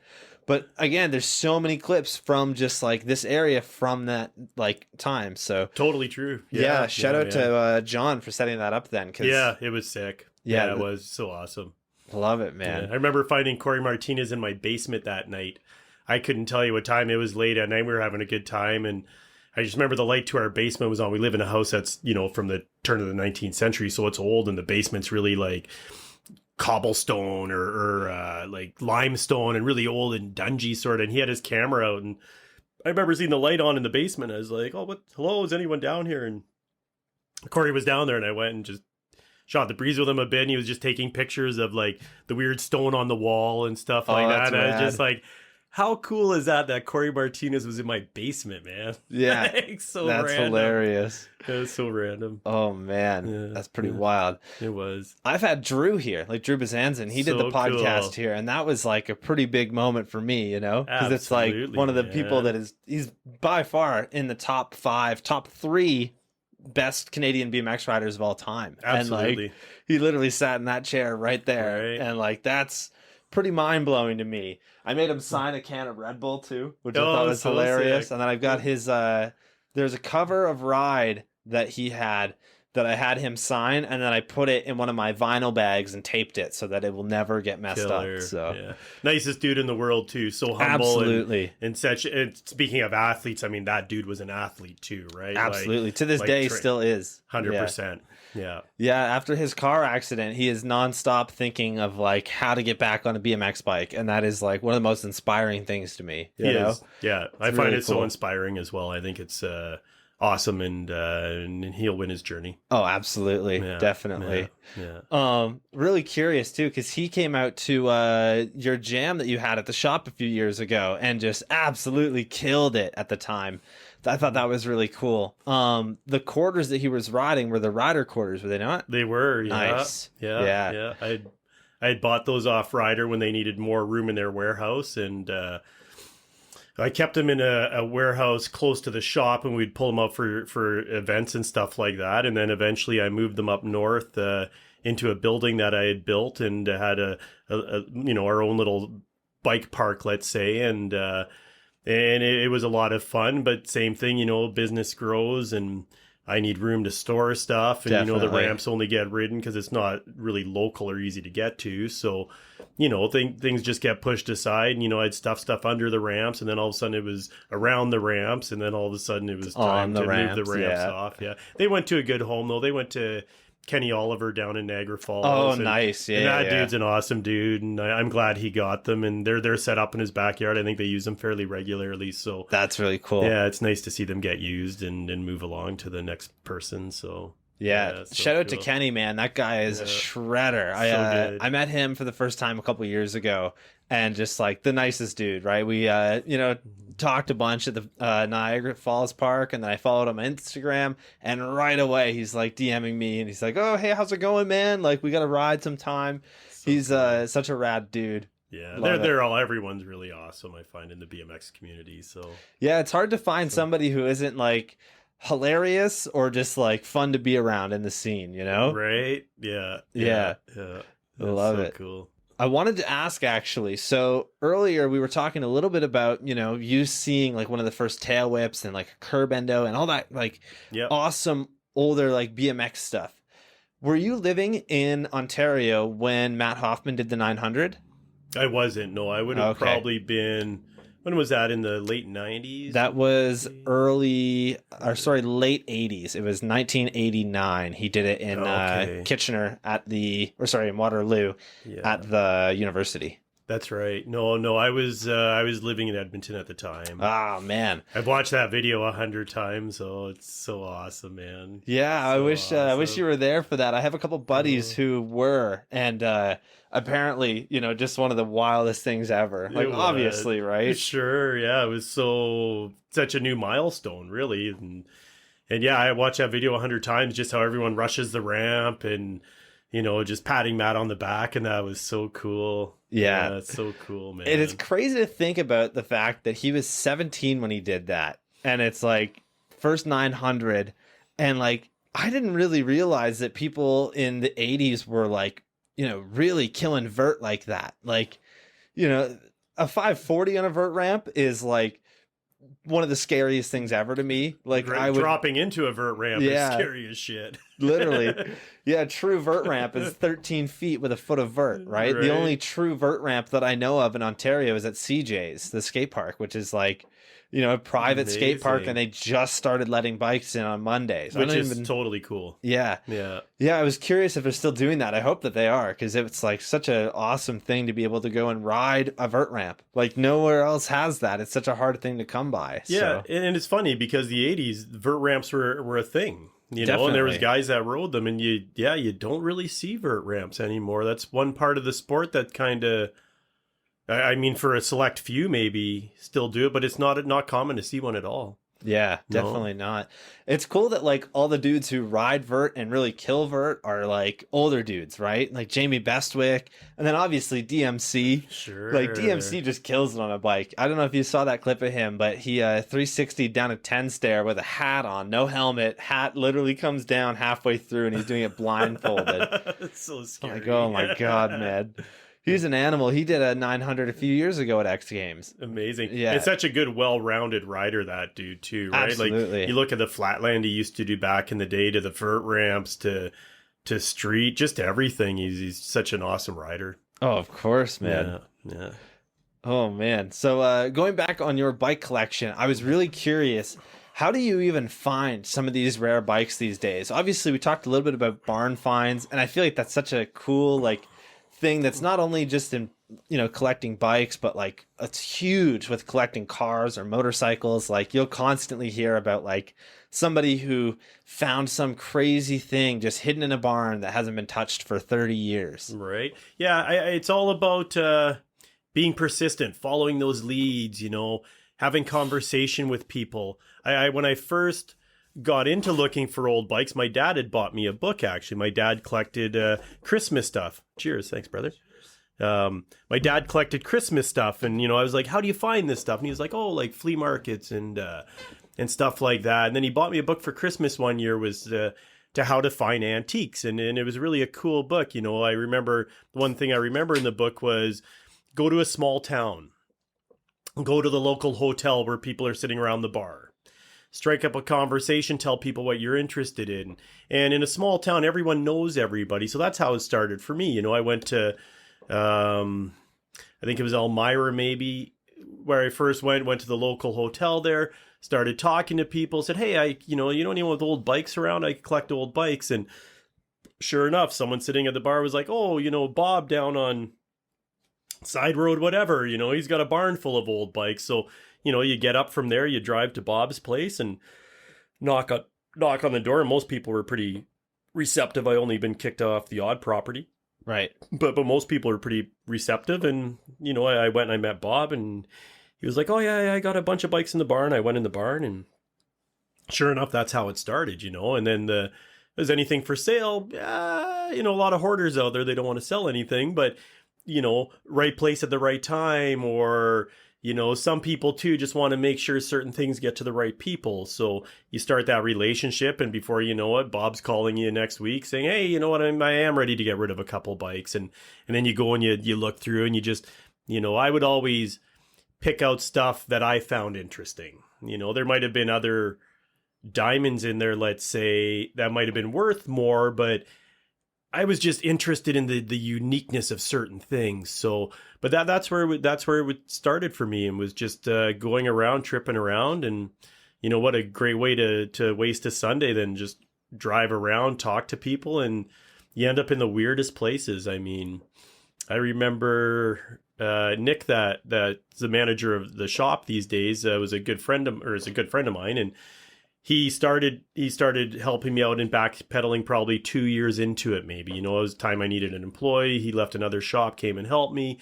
And I remember at the time, he's like, how do you find this stuff? And I was like, well, we're off on Sunday. You want to go for a drive? We're going to go to, I think it was New Tecumseh was the town, maybe, or something. Because I heard about some dude out there had a bunch of bikes in a barn. So we went out there. We went to the Tim Hortons, and I just asked around. I was like, hey, I'm looking for some dude named, and I don't even remember his name, call him Bob. I'm looking for Bob, the guy with bikes. And sure enough, someone was all of a sudden like, oh yeah, he's down over there on the side road or whatever. And like, just so random how it happens. And then I remember driving down there with Nick, and he's like, man, this is so crazy. We pulled up to Bob's place, and I could see some junky bikes out in the front of the barn, and I find Bob, and I'm like, hey man, I hear you got all these bikes. I like collecting old bikes. What do you have? And he's like, oh, you just missed it. We just had a fella from Africa here, just took all the bikes because he's sending them to Africa. But he's like, there might be the odd things in the barn. He's like, let's go take a look. So we go inside the barn, and there's a wheel hanging up on one of the rafters or whatever. And I was like, oh, cool, man, the wooden wheel. Oh, that's really cool. You want to sell it? He's like, sure. What do you give me? I was like, I don't know, $20. He's like, sure. And then he was like, it was so random, because I remember him saying to me, he's like, I think way up in the top of the barn, up on top of the hay mow, on top of like the main beam for the barn, he's like, I think there's an old seat up there that my daughter found in the basement of a shop in Hamilton a long time ago. I think it's still up there. So do you mind if I go up there? He's like, go for it. Be careful, And I climb up this rickety old ladder, and I walk across a beam, and then I get on this pile of hay, and I climb to the top, and sure as shit, right on this rafter beam way up in the top of the barn is this old Brooks saddle, probably from the 40s maybe, and it was so nice, leather, big springs, almost like an early motorcycle saddle. And right beside it is this 1950s Sturmey front drum brake in the box, brand new still. Wild. And I was just like, the box is tattered. I'm just like, this is crazy. And I open the box, and there's a mouse living in the box in a pile of lint or whatever it's collected together to make its nest, and I emptied it out, and I brought that in the seat down, and I said to the guy, you want to sell it or whatever? And he's like, yeah, sure. What do you give me? And I don't even remember, I gave him $100 or $50 probably or something. And, right. It was just so cool. And yeah, you're always taken to such weird spots, and I think about that too. It's like, I wonder what bikes were taken from there and sent to Africa, like, I'm not really sure people in Africa are looking for 1930 CCMs to ride around, or a 60s banana seat bike, but maybe if you don't have anything, hey, a bike's your form of freedom now. It's also a good tool too. Definitely. You can bring the water back to your village and stuff like that. So, so many unique stories like that I have. And then just, as people got to know me more, then people would reach out and be like, oh, hey, I know a guy that lives on this side road that has bikes. And it just took me all around Ontario. It really did. I remember the first time my dad wanted to go with me on a pick, and I talked to a lady. She was north of Huntsville by about an hour. So I think Huntsville from Guelph is probably, I'm going to guess, but is that 4 hours or 5 hours away? Yep. And then it was an hour past that. And I talked to this lady on the phone. Her husband had passed, but he's got a barn full of bikes. And I was like, what's your address? I'm coming up. And my dad said to me, he's like, I'd like to go with you, son. And I was like, sure. And this was like November maybe. So it was really cold out. And I had my Mazda B2200. The heat never worked in it. It was a cold ass day. And my poor dad's, not super old, but getting a little older, so temperature sensitive, let's say. And yeah, I was like, Dad, you can come with me, Dad, but there's going to be snow up there, and my heat doesn't work in the truck, and it's freaking cold in that truck. He's like, no problem, I'll bring a sleeping bag, And I remember driving up there with my dad in the passenger seat. He's wrapped up in a sleeping bag, and it was cold as shit, man. And I'm scraping the frost off my window as we breathe and stuff like that. And we finally get all the way to this lady's house.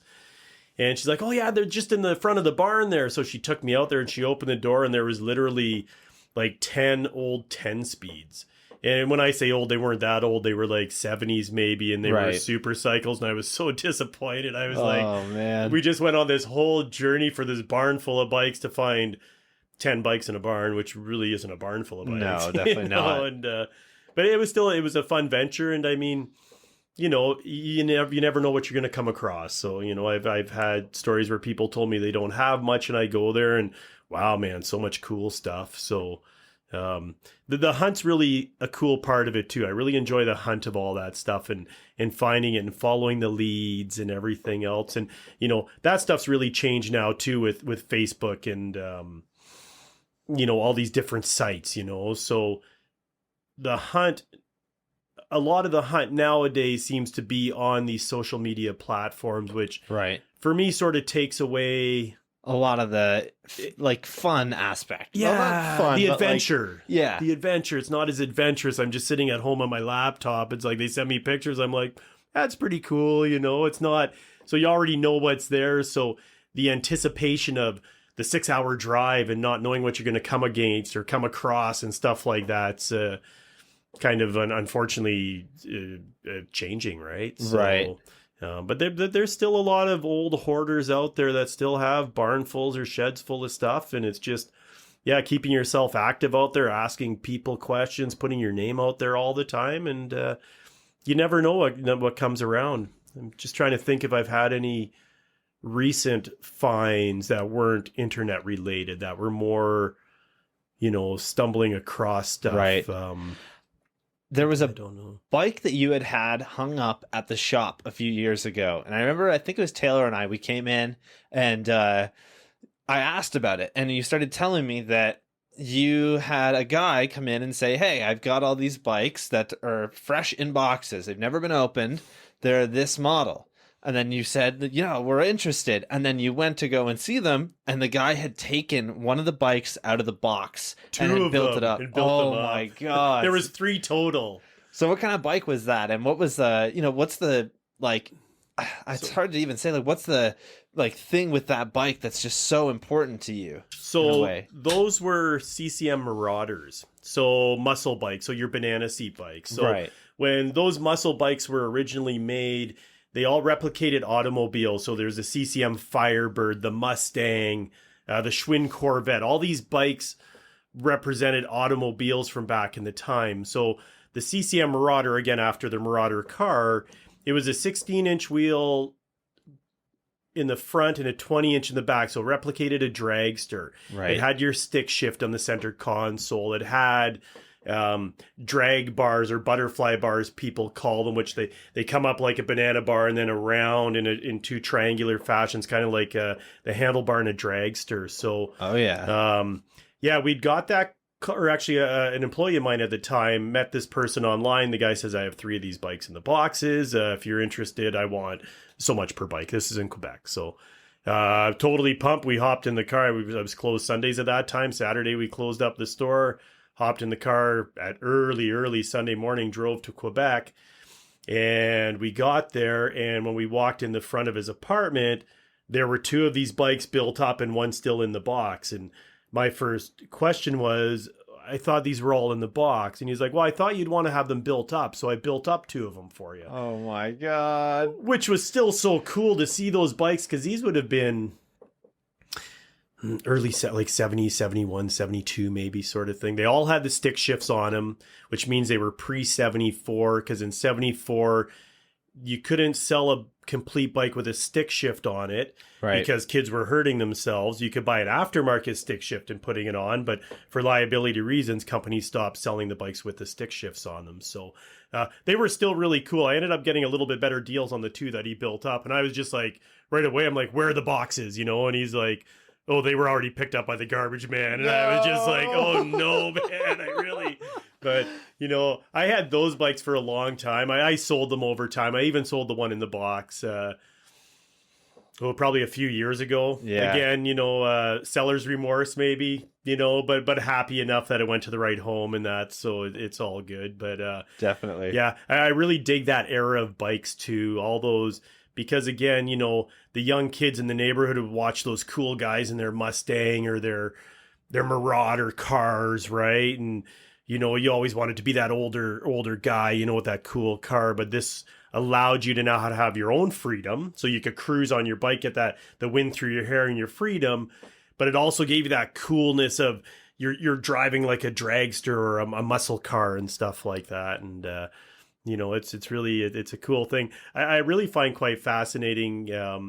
I'm a little bit involved in the old car world too, and I really enjoy that stuff. And it's so cool how many of these guys in the old car world all started with these muscle bikes, you know, when they were young kids, and then they progressed into automobiles like fairly quickly, right? So yeah, it's really, really cool. And yeah, though those bikes went to the good homes, and Nice. And I have examples of those bikes now, of course, and I just won't sell those ones now. So There you go. maybe when I'm 80 or something. You know? Love it. Yeah, man, those I always think of it as like frame shifting. It's cool that it's the stick on the actual like frame, but my Marinoni has frame shifters, which is like, dude, when you're down tube shifters, when you're flying on that thing, it is terrifying to be shifting. Well, you got to take a hand off, right? Yeah. God, you don't want to hit a pothole in the road or anything like that. It's going to be a disaster. So yeah. Shifting went from your stem mount shifters to your down tube shifters, and now it's all integrated into your brake levers. It's so cool and sleek, and again, the innovation in the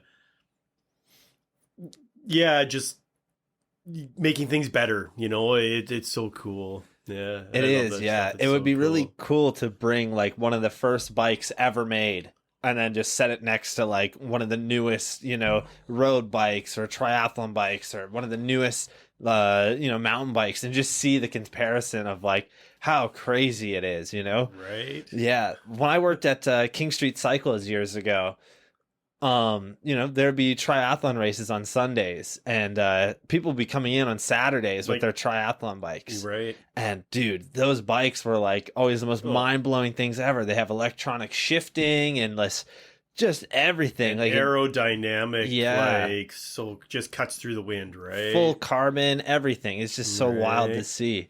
It really is. I can appreciate all bikes, really. Definitely. You know?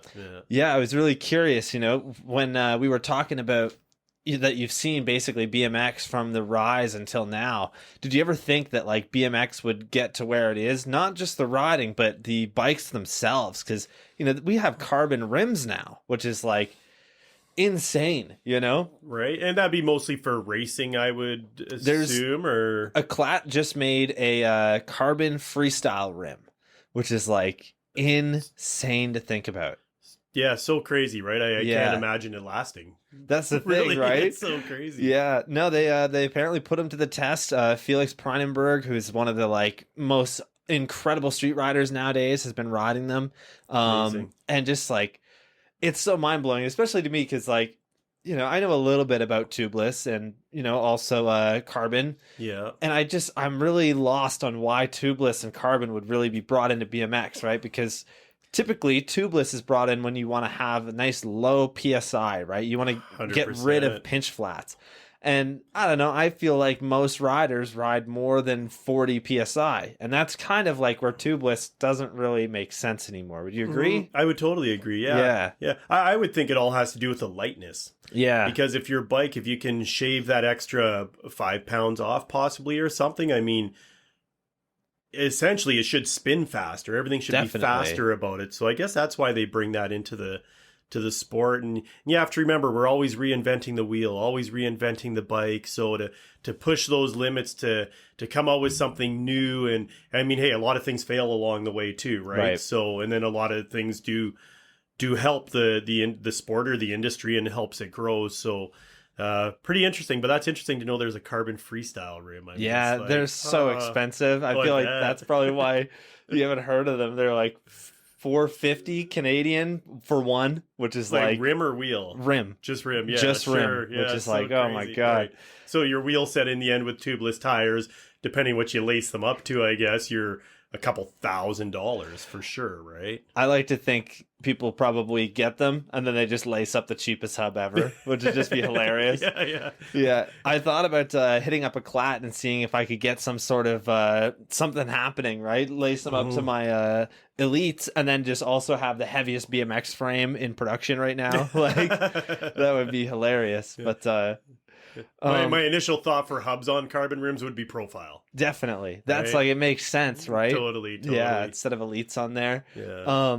Another thing that's kind of innovation in BMX, I'm not sure how much you've seen of it, but Ruben and Garrett Burns have been doing these bikes where it's basically called fingers crossed. Have you heard of this? Oh, yeah. It's like your downhill BMX in a sense. I think it's so cool. It is the most interesting thing. And obviously, you know, they're not the first to do it, but they're the first to do it well, is what I would say. Yeah. Yeah. I know that back in the 80s, there was definitely dual suspension BMX bikes that were tried, maybe not, you know, the best. Yeah. But these are literally like some of the highest end BMX bikes, and they're full suspension, disc brakes, and it's just so cool to see that kind of bike come into the industry. Obviously, they haven't been, you know, made public yet, but their plan is to make them go public. And I know that We the People actually caught some flack last year because they were going to be releasing one in 2023. So they had sent out their dealer book, and I guess that some dealer saw that bike and was upset that they did that, and they sent it out and they showed everybody. And I guess that's just how that goes, but it'd be really cool to see, you know, what ends up happening with those. Do you plan on maybe picking one up and kind of holding on to it for a while?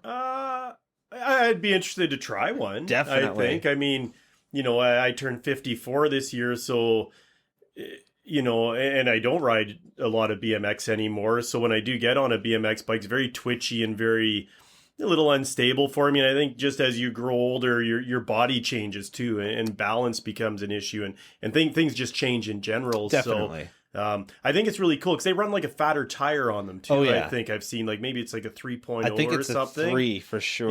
Yeah, they're really cool. I would really like to give one a try. I think it'd be super cool. We do, you know, Melissa and I do, you know, most of our riding would be like Horseshoe Valley these days. Blue Mountain doesn't offer your downhill anymore, or free ride, let's call it. It's not really downhill necessarily, but you know, I love that kind of riding. You know, it's like a BMX track down the hill, so you got your berms and your jumps and nice flow to it and smooth, and you get some good speed, and you know, your jumping will take you to wherever you want to take it to, I guess. So yeah, I think it's cool. I think it's just another, again, reinventing the wheel and bringing something new to the industry. And, you know, that's what really allows the industry to move forward and do cool things, is all this innovation. So yeah, I followed that one for a while. I find it quite fascinating and stuff like that. And it'd be neat to try. Honestly, I'd probably stick to my 27.5s. right. You know, the nice plush full suspension at 160 mils or whatever my bike is. It's like there's room for error. Absolutely. On these bigger bikes, you know, like if you overshoot a jump bad, you're not necessarily going to die. You know, it soaks up a lot of your error versus BMX bike, just such a short wheelbase. And I'm not sure if those have longer wheelbases maybe or something, but I definitely think that they've got to be running at least like a 16-inch rear end on those, which is like unheard of now. Like sure. I think the cult race frame is like a 15-inch rear end. Okay, and which like, seems so short still, almost. That's the thing, right? It's like most BMX frames. Like mine is a 13.6, and that is like long nowadays, right? All the like modern dudes who ride street are like riding 12.5 or 12.6, which is like the craziest thing ever. Like it's getting to the point on where you legitimately can't put brakes on some of these frames because there's no clearance, right? Crazy. And then shorter cranks come into play now, of course, right? Yeah. Yeah, because you wouldn't be able to, your heel would be getting caught on your back peg all the time. I know. I'm like, it's weird to see that most people now ride like 165 or 160 cranks, because I'm riding 175s, and like people hop on my bike and they're like, what the hell is going on here? But that was the classic number, 175s, man, my whole life. Yeah. I still run 175s on everything. yeah, I definitely like to try shorter cranks, but I have no need to. That's the thing, right? Like I'm not clipping my feet on my pegs, so what's the point? Right. Yeah. Have you ever been out to say Horseshoe Valley, or have you ever done any downhill or free ride or anything like that? Honestly, I haven't, and I've always been really interested in riding, free ride or downhill or getting into it, just because it's something that I absolutely love. I think, freestyle, or not just freestyle, but like downhill is one of the craziest forms of cycling in my mind. Like it blows BMX out of the water. Right. Like I'm BMX till I die, but Yeah. dude, the things that these guys do, it's unreal. Right. And it's always been something I've wanted to try. I just don't really have a bike for it. And Gotcha. I mean, I'm finally at the point where I could probably start to actually put money into it and get a bike that I would enjoy. So yeah, maybe I'll be in to visit soon. Yeah, well, we'll try to get you out. I've got a couple extras kicking around, Definitely. so it'd be fun to take you out. It's it's just really it's a extension of your bike life. Absolutely. It just and it's still you still get the rush and yeah, it's just a really good time. Speaking of downhill, Red Bull Rampage wouldn't be downhill. That's just over Rampage. the top of Yeah. like that stuff is. Oh, it's insane. Fucking insane, man. And it's funny, like if you watch a BMX video, for example, and someone does something super huge, it never looks as big on the video as it does in person. Where you watch Rampage, that shit looks fucking huge right from the start. Yeah. It's like, so can you imagine seeing that live? Like, Oh my it must just God. be like, just mind blowing, man. Like, Absolutely. I'd love to see one of those contests live. Yeah. It'd be so cool. Oh man, you got to get down to Utah. Right? I love it, man. The whole idea behind Rampage is so cool to me because they basically just go out there and they're like, "Hey, here's the mountain you're going to be riding. Here's some shovels. Figure it out." There's And, your like, team. Yeah, make your line, right? dude. It's so wild, right? It's just so crazy And so talented too. Like the kahunas that those guys have and the shit that they do is just, it's over the top. It's really life or death almost. Like Definitely. I've watched most of probably all the Rampages, and it's like, man, there's so many crazy close calls and this and that, and it's like, wow. And you know what? They pick up their bike and they get up and do it again, and it's like, it blows my mind. Man, So it's wild. so crazy. Yeah. There was a wild clip a few years ago that came out of a Canadian guy who unfortunately did pass away. I'm forgetting his name, but this dude basically built a skinny drop-in from the top of like a 30-foot tree. Jordan Lund. That's was what it his was. name. Yeah, dude. That guy was absolutely insane. And this roll-in is the craziest thing ever done on a bike in my mind. It is. When you see him drop in, it's like his tires aren't even touching Yeah. for so long. It's like, man, that stuff's insane. And that is like, it's literally like dropping in on a roller coaster. Like the way that he does it, like it looks like he is rolling and then starts to go like backwards almost. Like 100%. it is so hard to even describe, but the transition of this is like more than 90 degrees by the way it seems. And It it's totally does. it's literally maybe a foot and a half wide. So And like skinny. I can't imagine being up there and just dropping in on that. Oh man, it must Dude. be so crazy. And Like just that whole initiating the whole thing must. Yeah, I don't even know. And the funny terrifying. thing too is it's like that looks absolutely ridiculous and massive on camera. I can't even imagine what that looks like. Oh. And I can't imagine that they got rid of it. I bet you that's just somewhere in the woods in BC. Like someone's just going to roll Right. up on it and be like, someone dropped in on this. So like crazy. so nuts, man. Some of the riders that we have from Canada just blow my mind, especially, mountain bike and freestyle mountain biking and again downhill. Matt McDuff is another one that comes to mind right away. Yeah. Obviously he tried, I think it was a 40-foot loop.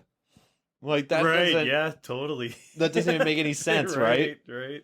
And when we had Drew on, this might have been after show, I can't remember, but we talked about during the show, being BMX has its like men of men, obviously Sure. Morgan Wade is like the first person who comes to mind, where Sure. he like eats shit on the mega ramp and then he's just doing the worm at the bottom. Right. And apparently when Matt tried that 40-foot loop, Yeah. he basically just threw on some Slayer or Metallica, dropped into this like 90-foot drop in, rolled at it, and just tried it. No safety nets. And Drew was So blown away. He's like, there's so crazy. many ways that you could have done this safely. Like, you could have put a net in the middle. You could have had like something off to the side. There was so much, but apparently it's like, nope, not for him. He's just going to throw on a denim jacket and throw on his headphones and just go. It's so amazing. Yeah. So much good talent in Canada, eh? Absolutely. In mountain bike and BMX. I mean, so much good talent in the world, really. But yeah, we're so fortunate to have some of the best mountain bike riding in the world. And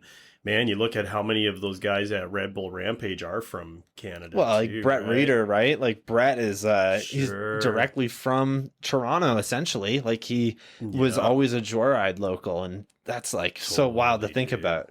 Yeah, so sick. Sick. And Brandon Semenuk's just of course, yeah. Style for miles, man. So awesome to watch, right? There's so many good riders out that way for sure. Definitely. So sick. Yeah, those guys are just insane, man. Definitely got to try some downhill or some mountain biking this year. I've always wanted to get into it, so yeah, might it's a take lot you of up on fun. that offer. Yeah, anytime. Of course.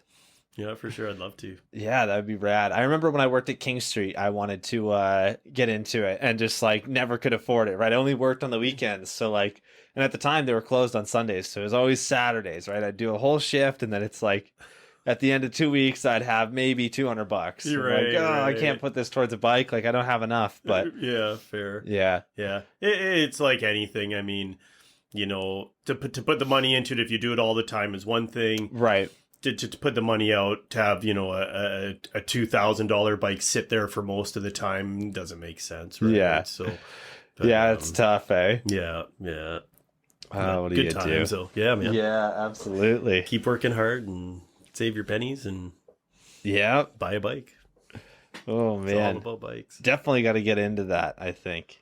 One of the things that I've always been like really, I don't know, surprised by is how, and it must just be one of these things where BMX, when we get into it, we're a lot younger, and younger people don't really have a lot of money to spend. So BMX, when you look at like the professional level stuff, BMX bikes are some of the cheapest when it compares to like mountain bike, road bike, triathlon, even commuter bikes or, enduro, anything.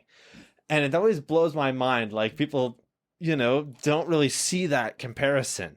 How has that like changed for you? Because like I'm sure you've seen some of the top like BMX bikes that people can buy, and especially now, right? The top BMX bikes that people are able to come into your shop and buy right now, they end up with one of the best BMX bikes ever for completes. 100%. Yeah. Like it's so amazing how many, you can get a complete BMX brand new pro model, $1,200, $1,000 to $1,200, fully sealed, fully chromoly. Comes with a free coaster. Yeah, like so loaded, like you get so much for your money. Where a mountain bike, you spend $1,000 on a mountain bike and you're getting an entry level bike that you can do some mild trails with, but you're not getting wild on it or anything. You know what I mean? So to get one of those bikes, you're really in the the $2,000 plus range now to get something like that. So and it just keeps going from there too, obviously. Blow your brains out wherever you want to do it. Kind of like a BMX. If you want to build a full custom upright from a frame up and get those carbon rims with those profile elite hubs and build it up, you can probably drop $4,000 in a BMX, Definitely. I think one of the most expensive BMX bikes ever was oh my God, I think his name is Ricky Veronic, and he had a completely built up Thai bike, and he had disc brakes on it, the hydraulic gyro, and the spokes. I don't know if you've seen these, I'm sure you have, but they're basically like a Chinese finger trap. They're like a shoelace spoke where they're like, they move around and they're flexible, and then when you tighten them down, it like tightens up. Becomes taut or whatever. Yeah. I've seen some weird spokes like that, even in the mountain bike world, like for lack of a better term, plastic spokes in a sense, Right. you know? Yeah. That bike, I believe, was about 1750 US. So like 17,500 for that bike, So which is crazy, like, eh? oh my You get a God. good car for that price. Yeah. And that's a BMX bike, right? Yeah. Like that's pretty wild to put that much into it. It totally is. But, you know, where's your priorities lie? I remember my first downhill bike, I think, was I built it up when I worked at Bits and Bikes in Guelph, and you know, I got everything at wholesale back then, and I think that was about $7,000 I had into it. And you know, I'd get my paycheck every week. The owner would be like, "Okay, your paycheck is $350 for this week. I'm keeping 200. Here's 150." You know, and that's Yeah. how I paid that thing off. And you know, at the time, my truck cost me $1,000, my Mazda V2200. So, you know, That's awesome. priorities. I just wanted the bike. It's like, I don't care about the truck. That'll get me to where I need to go. And then I've got this really awesome bike. So I wish I still had that one. You know, another one I wish I didn't let go of, but whatever. It's what it is. I think it's in Kitchener somewhere. So, Nice. That's yeah, always it one was of a my sick bike. It's always one of my favorite things in BMX is just seeing like, you know, everybody pull up to the spot and they've got, you know, if you have a fully loaded car with like 5 dudes, 5 bikes, it's like a $10,000 thing of just bikes. And then Right. it's like a, you know, $500 Sunfire or Right. just like something. Sounds like BMX Taxi. Yeah, exactly. Shout out to Eric. Yeah, awesome. Yeah, it's definitely just like that. I remember doing that, and that was such a, I don't know, it's so funny. You just pull up to a skate park and you just pull in and just let you ride the hood because again, Right. $1,000 car, like he doesn't Right. care. Yeah, totally, right? Dude, I remember we were on our way home from Joyride at one point, and we almost hit a deer. Like the closest that I've ever come to almost hitting a deer, and we have bikes on the roof and bikes on the back. And Eric was like, dude, my insurance would have been pissed because they're not going to be just paying for, you know, this $1,000 car. They're going to be paying for everybody's bikes as well. Right. Holy shit. Yeah, that $1,000 car ended up being $17,000. Yeah, exactly. Like, so awesome. Oh, man. Yeah. How into BMX were you when you were like in your prime of BMX? Yeah, you know, eat, lived, and breathed it, really. Nice. Yeah, That's the 80s, awesome. that's all I did, right? Was raced, and then, like I said, when freestyle came out, that was it, and just did that right up into my sort of mid-school days, I guess you would say. Yeah, oh gosh, it was a long time ago now. I mean, if I'm 54 this year, I probably rode quite a bit up until I was 40. Definitely in my 30s, I rode a lot still. I've definitely rode Guelph Skate Park with you before. Like I know that like you've been there and Yeah. we've ridden there. Yeah, you and there were would on have a been the odd 20-inch. time after Yeah. that. I would hop on it time to time and that. And yeah, you know, the business gets busy, and you know, it's funny. You know, bikes got me into the business, and then the business took over my bikes in a sense. You know, 'cause, Right. man, I worked. You know, anyone that owns their own business knows that the amount of hours you put in. Like, I worked 80-hour weeks for a decade. Yeah. No messing around. Like, you know, I had to, you know, I had to make it happen. You know, in order to make it happen, you have to dedicate yourself to that. So, Absolutely. you know, I still rode when I started backpedaling. I rode a lot of BMX still. We did a lot of street, a bit of parks, a lot of dirt jumps and stuff. We had some great trails in Guelph, which are still around at Cox Construction. Yeah. And it looks like the guys there are really putting in a lot of time, and they look sick. I haven't been out there to see them lately, but they look totally awesome. And yeah, probably up till I was 40, I rode quite a bit. But the last 14 years, you know, no, I like you said, you know, maybe 10 times I pulled the BMX out and got on it, but Right. but I don't. I still have my BMX, and the odd time I hop on it, and it just feels almost so foreign now. You know, I'm used to such a larger wheelbase, and like I said, more room for forgiveness. You know, Definitely. you in owning your own business, you can't break your arm because Oh, yeah. what do you do after that? So, you know, but I think about it all the time. I still enjoy watching it, staying somewhat current watching it, and that I enjoy seeing from where the sport started to where it's going to. I find just fascinating. Yeah, I still enjoy it that way, but as far as riding my BMX goes, no, not a lot. No, I've got other I wouldn't say interest, but I do. I have a lot going on in my life. I enjoy so many things, and trying to dedicate little bits of time to everything is really what I try to do these days. And I think BMX takes a lot of dedication. Definitely. If you don't ride it for a month and you get back on it, it's twitchier. And You're going to feel it. Yeah, you totally do. So when you're not on that bike for so long, it's like, it feels so foreign. Yeah. Like I always have these moments where I'm like, oh, I'm going to ride my BMX again. And I pull it out and I'm just like, I'll go to the skate park and I'm like, I'm a total disaster. I'm going to die, and I can't. I need to, be able to do shit. So. And I got to say, man, I don't think that you have to ride BMX to leave a footprint in BMX. You know what I mean? Like, you've had your time with it, and BMX as a whole was like an important part to you, but bikes in general is what you're about. 100%. Bikes and like anything with two wheels is you. And when it comes to BMX, like you said, it takes a lot of dedication and it takes a lot to do it. But the impact and the footprint that you've had in our local community is so huge, right? And even if you have only rode 10 times in the last 14 years, right. I have known you for 14 years. And again, you've always been someone in my head that's like pushed the scene and has helped build the community that we have. I appreciate that. Yeah, of course, dude. Thanks, man. Yeah.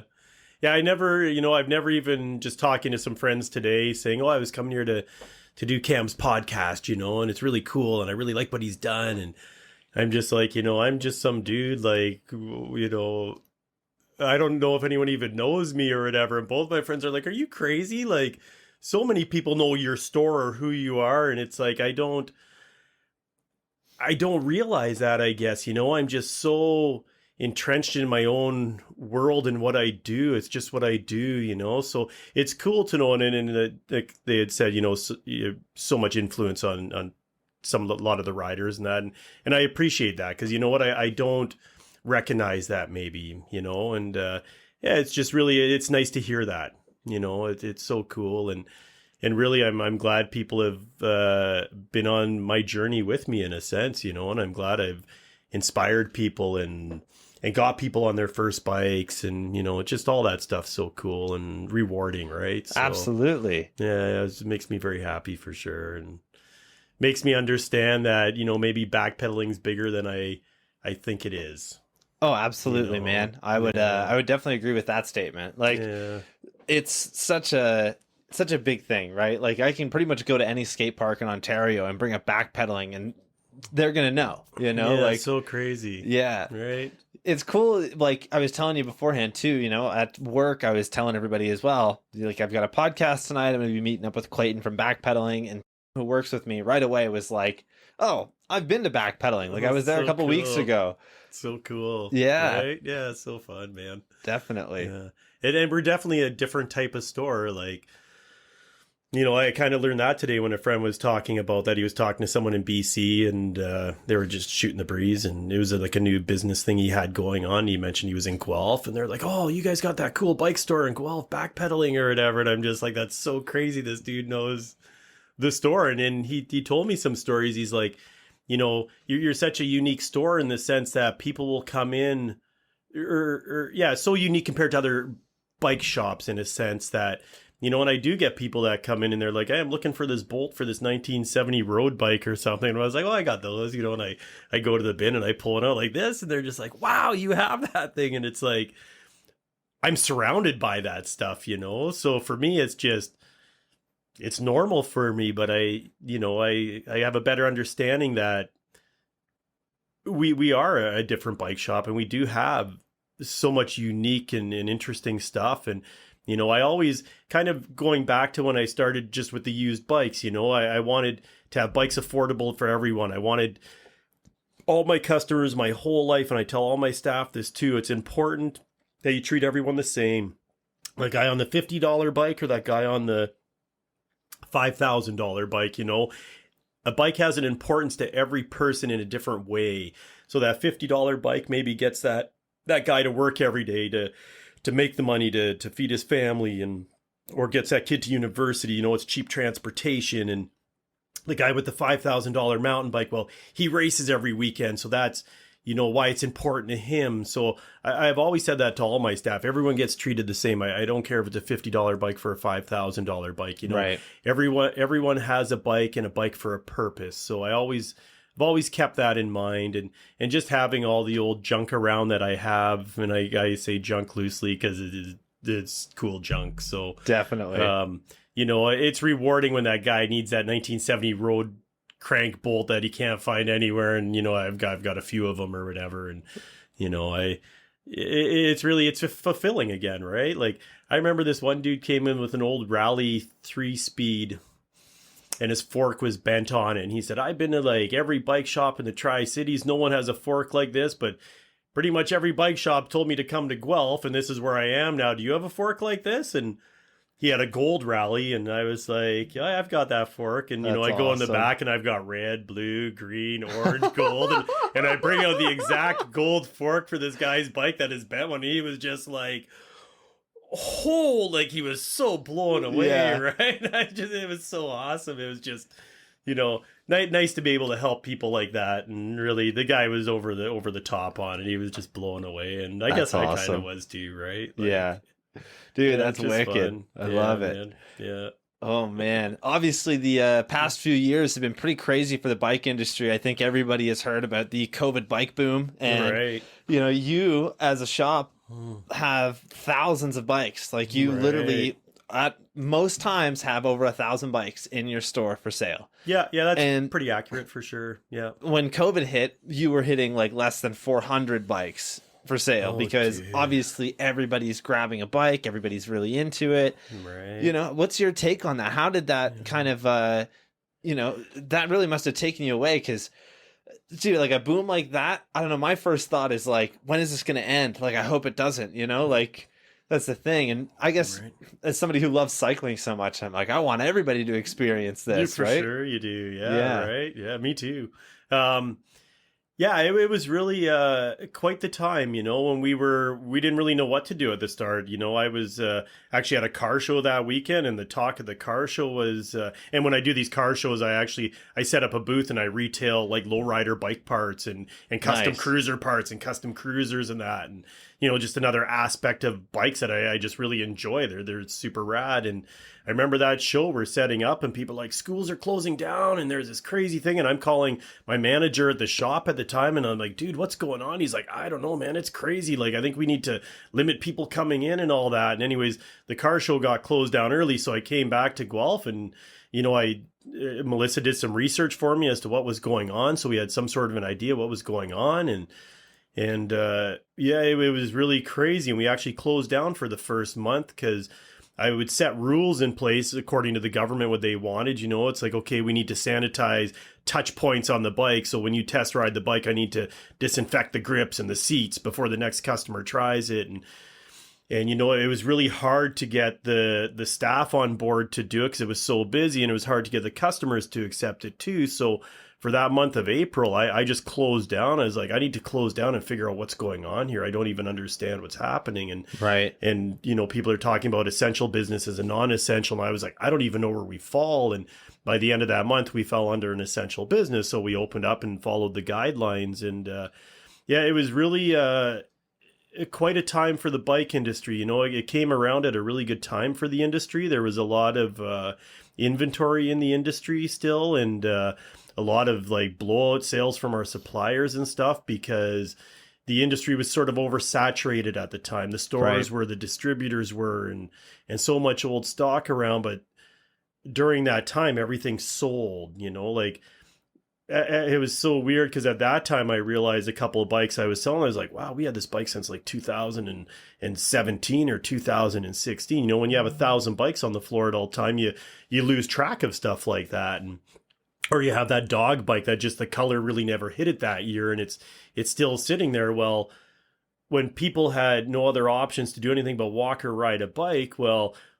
bikes became a boom, like you said. It just became super popular again, right? And it was really cool in a couple senses. The one sense, it was really cool because we got to get rid of a lot of dead stock we've had and stuff that sat around for a long time. So you sort of flushed your system out. So that was nice. Our suppliers sold everything. I mean, I was calling suppliers after the first month after being open, after closing for April. I was calling suppliers like, man, what do you got? You know, it's like, oh, I've got these 30 bikes. I was like, I'll take them all. And I was just buying up as much as I could because everything was moving so fast. And so it was good that way to clear the system out. But the other really cool thing that came about it was people that haven't been on bikes for 30 years, you know, like, or 20 years, you know, if they used to ride bikes and they started a family and now their kids are growing up and, well, they want to do something with their kids now. So they'd buy bikes and it really just brought the popularity of bikes out again, you know, and it got so many people back onto bikes, and so many of those people now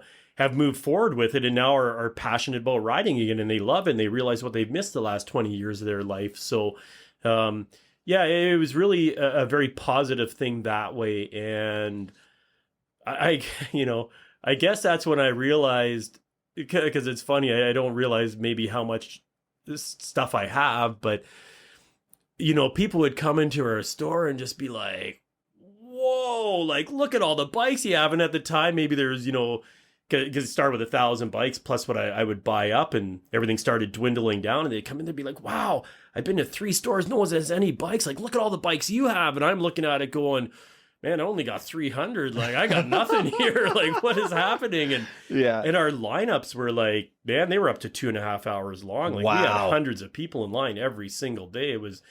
It was very an interesting time. It was very a lot of navigating and figuring out how to work through this and do everything proper and not spread the virus, and, you know, wonder what the virus is even, and try to just understand what's going on. And it was a really busy year, man. I've never experienced anything like it, and it's so fortunate to be in the bike business. And you know, it was great, and the amount of bikes people were fixing, because when we ran out of bikes finally, next thing to do for people is to get their bike fixed. So we were working, like, there was a few of myself and my staff that were literally working 16-hour days, day in and day out, just to the amount of bikes coming in and trying to keep these people going, and that, and just the lineups and everything was totally insane.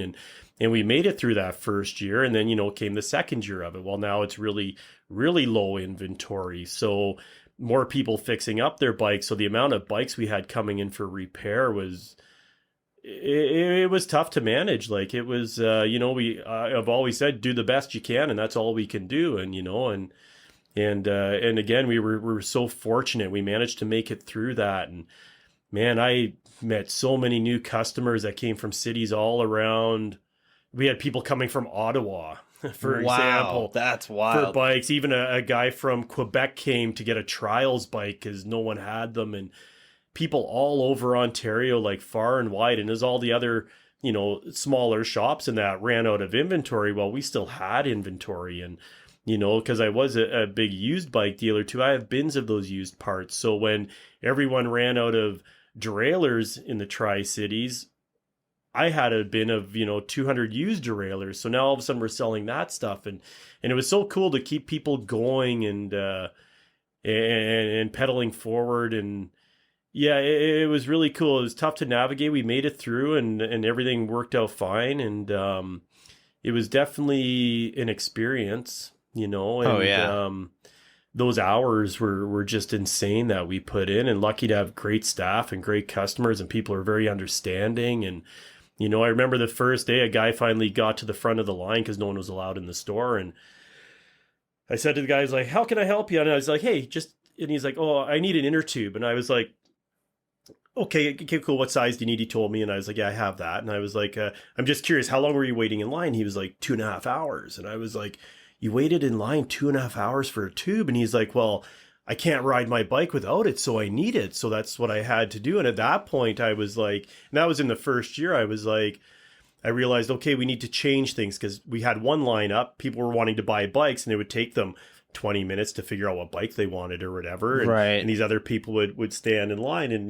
things changed as we went along. So then it was like, I got one of my younger staff, and I was like, I need you to go in the line, start asking people what they need. So if they need a bike, tell them, okay, you'll have to wait. And if you need a tube, come with me and we'll get you a tube and we'll get you in and out quick. Just try to make it more efficient. Oh, of I course. felt bad for that dude that waited 2.5 hours, and it was hot too, man. And Yeah. we put out as many tents as I had and stuff to give people shade and shelter, and try to make the best experience they could have, in a sense. So Right.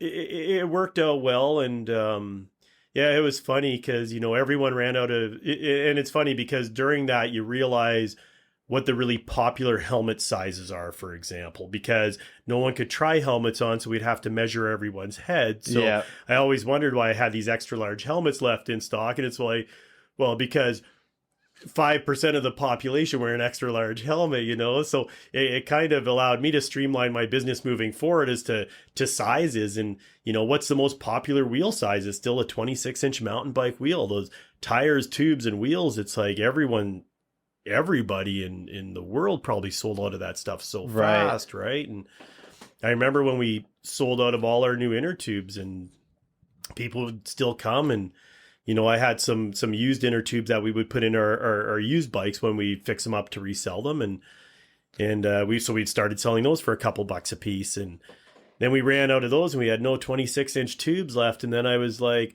I still had the ramps up north, and I was like, I think under one of the ramps I have 26-inch tires up there that I bought off a manufacturer a long time ago. So I went up there and I look under the ramp, and sure enough, there's 250 of these tires, and I'm like, sick. And what I realized at that point is they all have inner tubes in them still. And I was like, wow, all of a sudden we have 250 26-inch inner tubes. So again, we were able to help out so many people. So it was an experience, and so fortunate that we're deemed essential for something like that. And yeah, it was an experience. I think about when the economy collapsed in 2008 as well, and we had a little bit of a boom there. Like, whoever thought a bike store would be recession proof, in a sense? Yeah. And I look nowadays, like, look at the price of gas, and I had my first customer a couple days ago that was buying a used road bike off us for a couple $100 because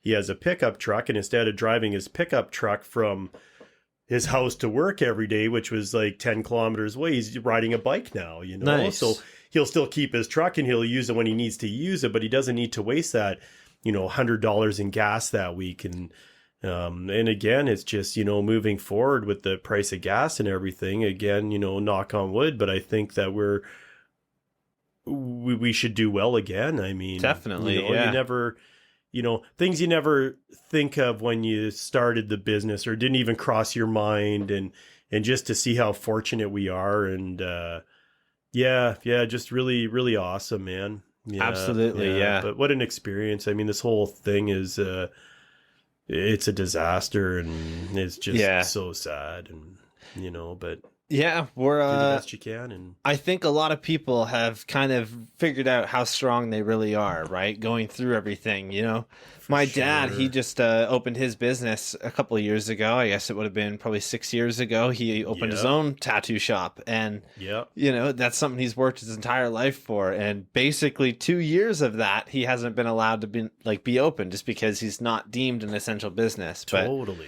But, luckily for him, there's no shortage of people that want to get tattooed by him. So he's fine at the end of the day. He's just got to make it through. Yeah. And, it's been good lately, obviously. Everything sure. seems to be kind of working towards getting back to what was normal. I just went to my first concert in over 2 years on Sunday with Jesse, actually. Felt so good, I bet. Dude, I so couldn't awesome. believe how much I missed it. When I wasn't doing it, it's like, oh man, I really wish I could.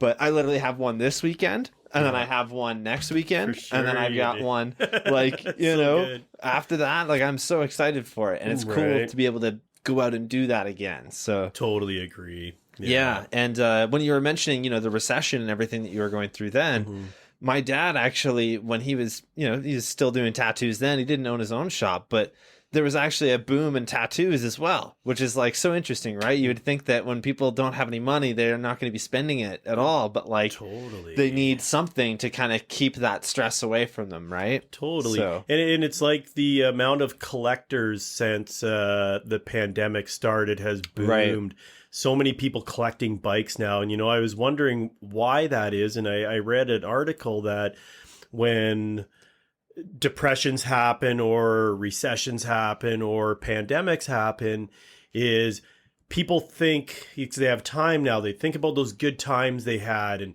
wow, I remember when I was, 13 years old and I had that banana seat bike. Those were the best times of my life. And, wow, I wonder if one's available. And they pop online now because the whole collectible thing, not even just bikes, but everything collectible has boomed and risen. And it's because people want to remember those good days they had and those happy times. And absolutely. that allows them to relive their youth again, or just relive those happy times, really. So it was quite fascinating, actually.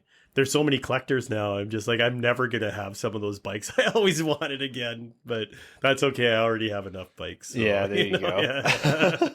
Yeah, just a couple in my life. So, oh man, that's awesome. Yeah, so cool. So it's that time of the show where we're going to jump into the questions that the listeners have sent in. So this first one comes in from Matt. He says, what is your favorite 90s BMX frame you own and why? A 90s BMX frame. I know. I was going to say you're more 80s. Well, I'm such an 80s guy, but I would have 90s BMX, probably be that early Sunday. Nice. The first version Sunday, I guess. Yeah. Yeah, that would be it. No, you know what? I've got a couple Hoffman-Taj frame and forks too. Yeah, I feel like that's more 90s. To say Sunday started in 2006. Okay, so it'd be my Hoffmans then. Yeah. That's pretty cool, though. I know that they just did a Taj remake frame. I don't know if you saw it. I have. Baby Blue. They do the baby blue. Yeah. You know what? Yeah, sorry. Funny, I forgot. I have a collection of 10 Hoffman bikes, all from the 90s. That's really cool, man. Yeah. Like the Condors, Butchers. Do you have the Mira? EP. The 540 Air? I don't know. Oh, I had one. No, I don't. No, I do have a Mira bike at the shop, though. Okay. In the back room, I do. Nice. You know what? I have too many bikes in my life now that I think about it. It would be my Hoffmans from the 90s for sure. That's that stuff's really awesome. And those might even be early 2000s too, actually. Right. That mid-school era. It was, yeah. There's definitely some 90s kicking around the shop, though, for sure. I love it, man. Yeah. That's awesome. This one comes in from Jesse. He asks, what is the oldest bike that you own? The oldest ones would be the two Bone Shakers. Yeah. And they would be 1830s to 1850s. So wooden wagon wheels, essentially. They're both pedal driven. The pedals would be on the front wheel. Yeah. No chain on those guys at all. But yeah, those ones they're so cool too. That's awesome. Yeah, they're such a piece of history, right? I've never actually ridden one of them. The one's pretty dilapidated and held together with zip ties. That's what sort of holds it together. Right. The other one would be rideable. Yeah, it'll be ridden one day. It just needs to be the right place. Right place, right time. Yeah. Not on gravel. Yeah, you definitely. Totally eat shit. Pavement's out of the question. So it'd have to be a good, hard-packed grass field, I think. So, yeah. Yeah. Love it. Yeah. That'd be cool wicked. bike, so. Really curious. Have you ever had the Bone Shaker IPA from Amsterdam Brewery? We're drinking Amsterdam right now, actually. But... Yeah, tasty. I have. I've had so many customers over the year buy me those beers too.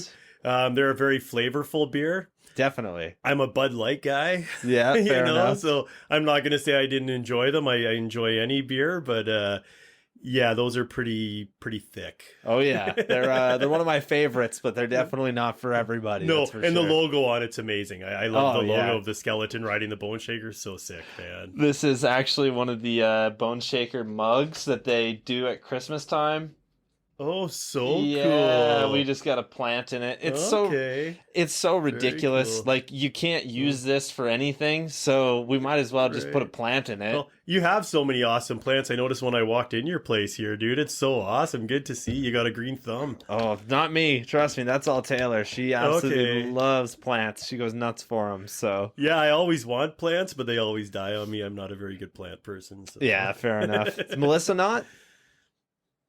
She likes her gardens, I guess, but Fair not enough. indoor plants. No, Yeah. we've had a few and they die. We forget to water them or the dog eats Right. it. Or... Yeah. No, in the wintertime, our living room, which is already packed full of plants, is like even crazier just because like she's got nowhere to put them and she wants to take care of her plants, right? So sick. Yeah, Yeah, man. It's I like love a it. mini jungle. Oh, man, it's great. Gives you good air too, right? Oh, absolutely. Yeah, the freshest. Yeah, I So never awesome. thought that I would like love just the sight of plants as much as I do, but like For sure. you know, they've made their way into my office. They're like Right. all throughout our house. We have bathroom plants, we have like bedroom plants. It's amazing. ridiculous. So Yeah, so sick. Right Yeah. on. Yeah, man. it was great. Moving on.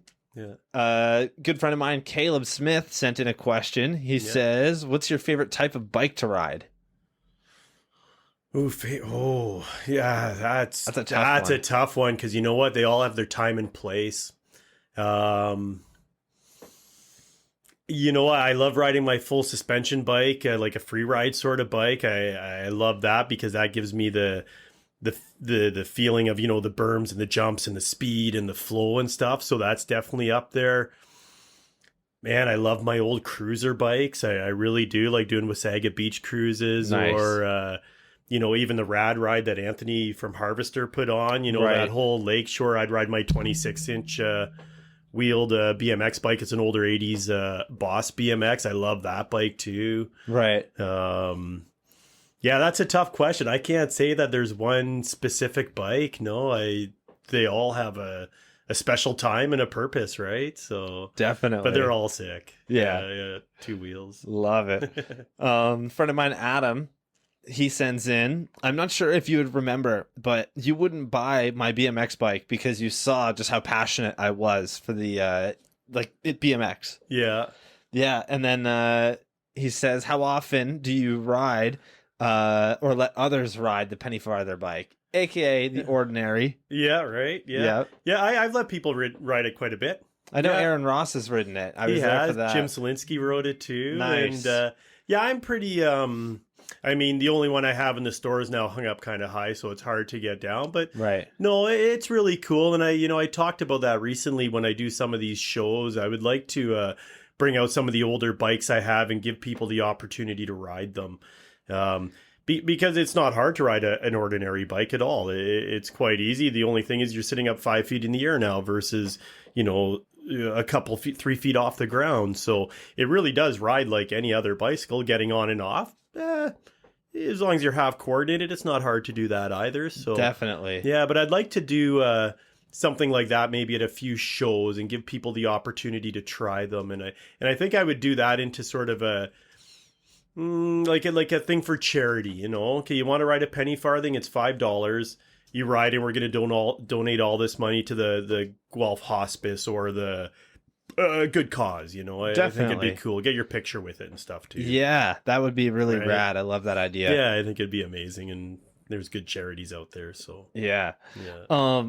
I don't know if you've ever ridden one. I'm assuming you have, but people always like to kind of Frankenstein bikes into tall bikes. Oh, so cool. Yeah. There's a guy I follow on YouTube. His name's Colin Furs. He's an inventor. And when COVID happened, he went out and he decided to make a COVID-safe bike. Okay. So it's a tall bike 6 feet off the ground. Sure. So there's this whole video of him riding it. But then at the end of the video, he talks about the other tall bike that he had built years ago. I'm going to bring it up in a second. And I Okay, think it's going to blow your mind. I don't know if you've seen this before, but it's like, what is going on? Right? Yeah. Oh, they're cool, man. I've ridden a tall bike with customers that have brought them in. And yeah, they're an experience for sure. Yeah, I can't remember if I've actually ridden one or not, but if I have, it's been years and years. But it's weird being that high off the ground, you know? It totally is. And even just getting on them too. It's like sometimes you need a good starting platform. Oh, definitely. Yeah, just give me a second here. Yeah, no worries. Is it like a crazy tall bike? Oh my God, this is ridiculous. Yeah, right. Yeah, he has to start at a building. Oh God. Yeah. He also did the bicycle of springs, so it's like literally built out of springs. He's built one out of hydraulics. Yeah, Oh, so crazy. I'll have to send you some stuff of him. It's pretty wild. And where's this guy from? He's from the UK. Okay. So I don't know if you can see it there. Crazy. Yeah, it's literally like all the way up the side of a building. Just so nuts, eh? That's so crazy, man. You think you hit a little pebble or a pothole or something? It's like, that's a long ways down. Dude, look at this. He's like out in the middle. Like, not even close to a building. Crazy. Yeah. Wow, I wonder how many chain links he's got in that chain. That's the longest chain I've ever seen. Yeah. That's pretty cool, eh? Yeah, that is totally cool. What a bird's eye view from up there too. Like, yeah. Yeah, this guy so is awesome. I'll send you a link to his stuff and you can check him out. Yeah, but, so cool, man. Right on. Yeah, so huge sick. bicycle guy. He actually like used to ride BMX years ago too. So no doubt. I've talked to him once or twice in like a live stream that he'll do on Instagram once in a while. Yeah. But he was talking about like, you know, how he hasn't rode BMX in years, but it was like a big passion for him. And it's very clear that bikes are a big deal to him because he's built so many crazy bike inventions. He built a hover bike, like legitimately a bike that hovers where it's got two fans that rotate so fast that it pulls him off the ground. Oh, yeah. Wow. For anybody who's sick. for anybody who's interested, it's Colin Furs on YouTube. He's recently been doing a video where he's building a tunnel underneath his house to his garage and then also to his bunker that he has in his backyard.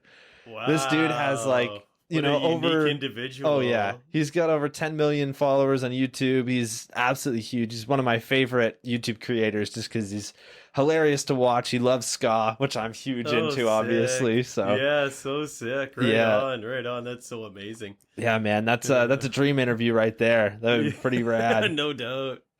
Definitely. Dream ride. Oh, of course.